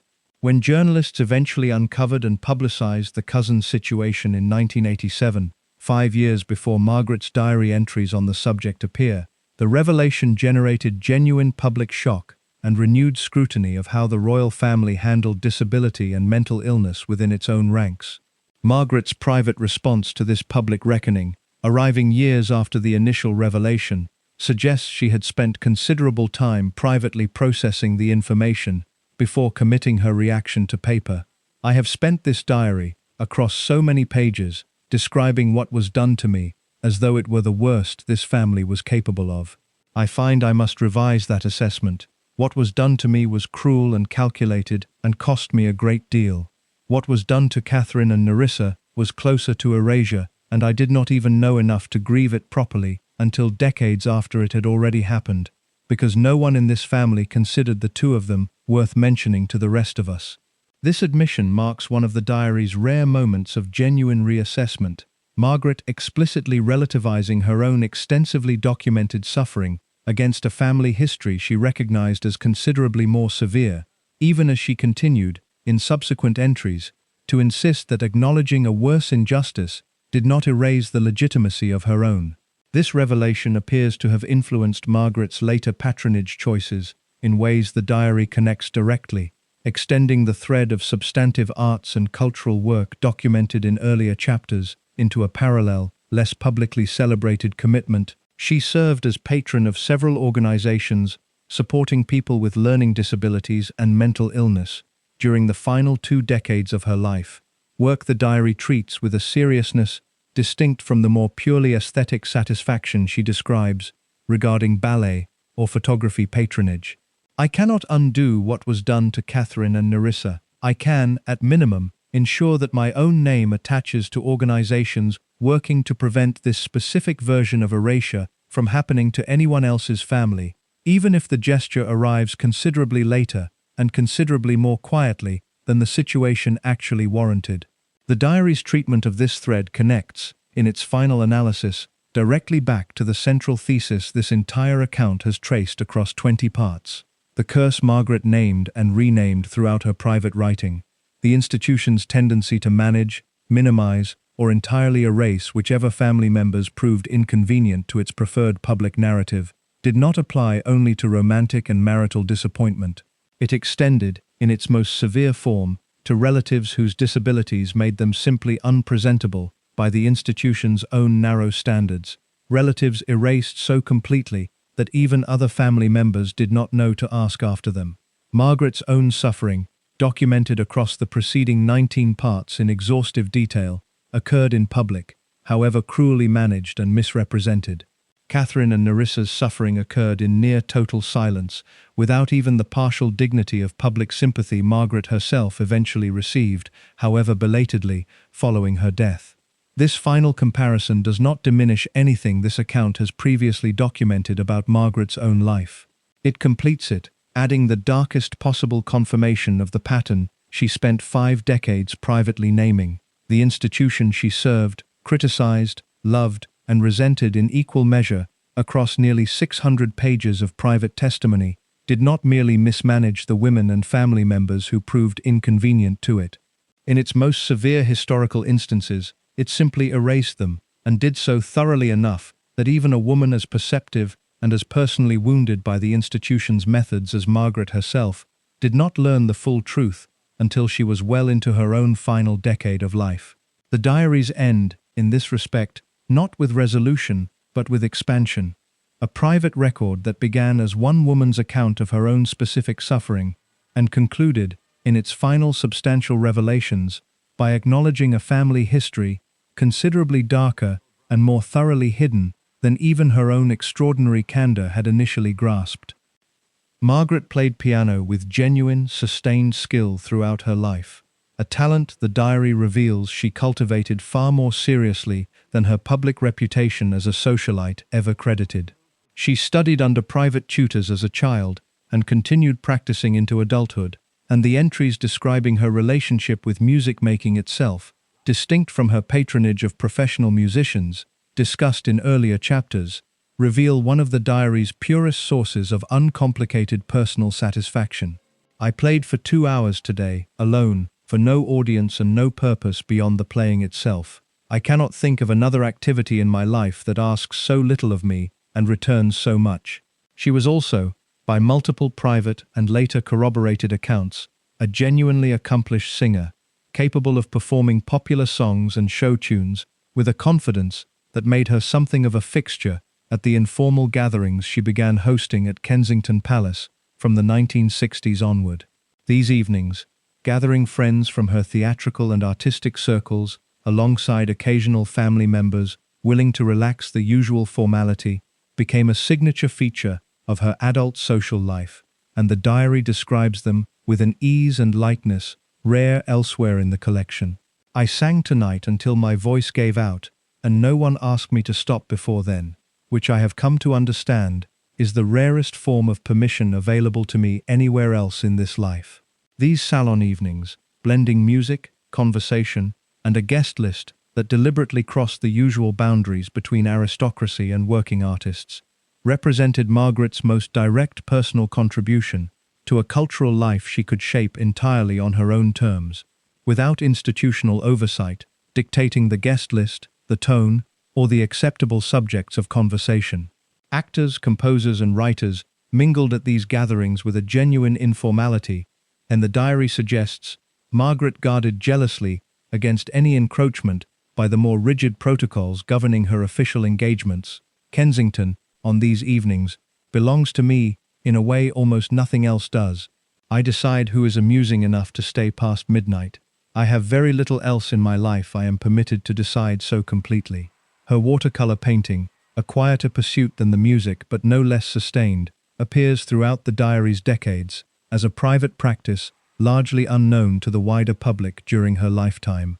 She painted landscapes, particularly during her long stretches on Mustique, and the entries describing this work carry a meditative quality distinct from the diary's more emotionally charged writing elsewhere. I painted the same view of the bay for the 3rd time this month, and each version looks nothing like the previous 2, though the view itself has not changed at all. I find this observation more comforting than I can adequately explain, except to say that it suggests the same unchanging thing might be experienced differently each time one properly attends to it, which I choose to believe applies to more than landscapes. Taken together, these creative pursuits, the piano, the singing, the painting, The carefully curated evenings at Kensington Palace represent the diary's final, sustained counterweight to everything documented across the preceding 20 parts of this account. Margaret's life, examined through her own private record, was not simply a chronicle of institutional cruelty, absorbed and endured. It was also, in these specific and carefully protected corners, a life of genuine creative expression, sustained friendship, and moments of uncomplicated joy that owed nothing to the family that had shaped and constrained so much of everything else. The diaries close, across their full span, without offering a final verdict on which of these two realities, the managed, curse-bound public existence or the privately sustained creative and personal life, represents the truer account of who Margaret actually was. Both existed, simultaneously and completely, for the better part of 71 years, recorded with equal honesty by a woman who understood, better than almost anyone else born into her specific circumstances, that a life this thoroughly documented and this thoroughly public still required a private register to be understood at all. That register, now partially available after decades of institutional silence, remains the fullest account we have of Princess Margaret, exactly as she understood herself to be, rather than as the institution she served, resented, and ultimately outlasted in the historical record ever permitted her to appear. Thank you so much for watching until the end. If you loved this story, check out the other videos on your screen now. I think you'll really enjoy them. And don't forget to subscribe if you haven't already. See you in the next story.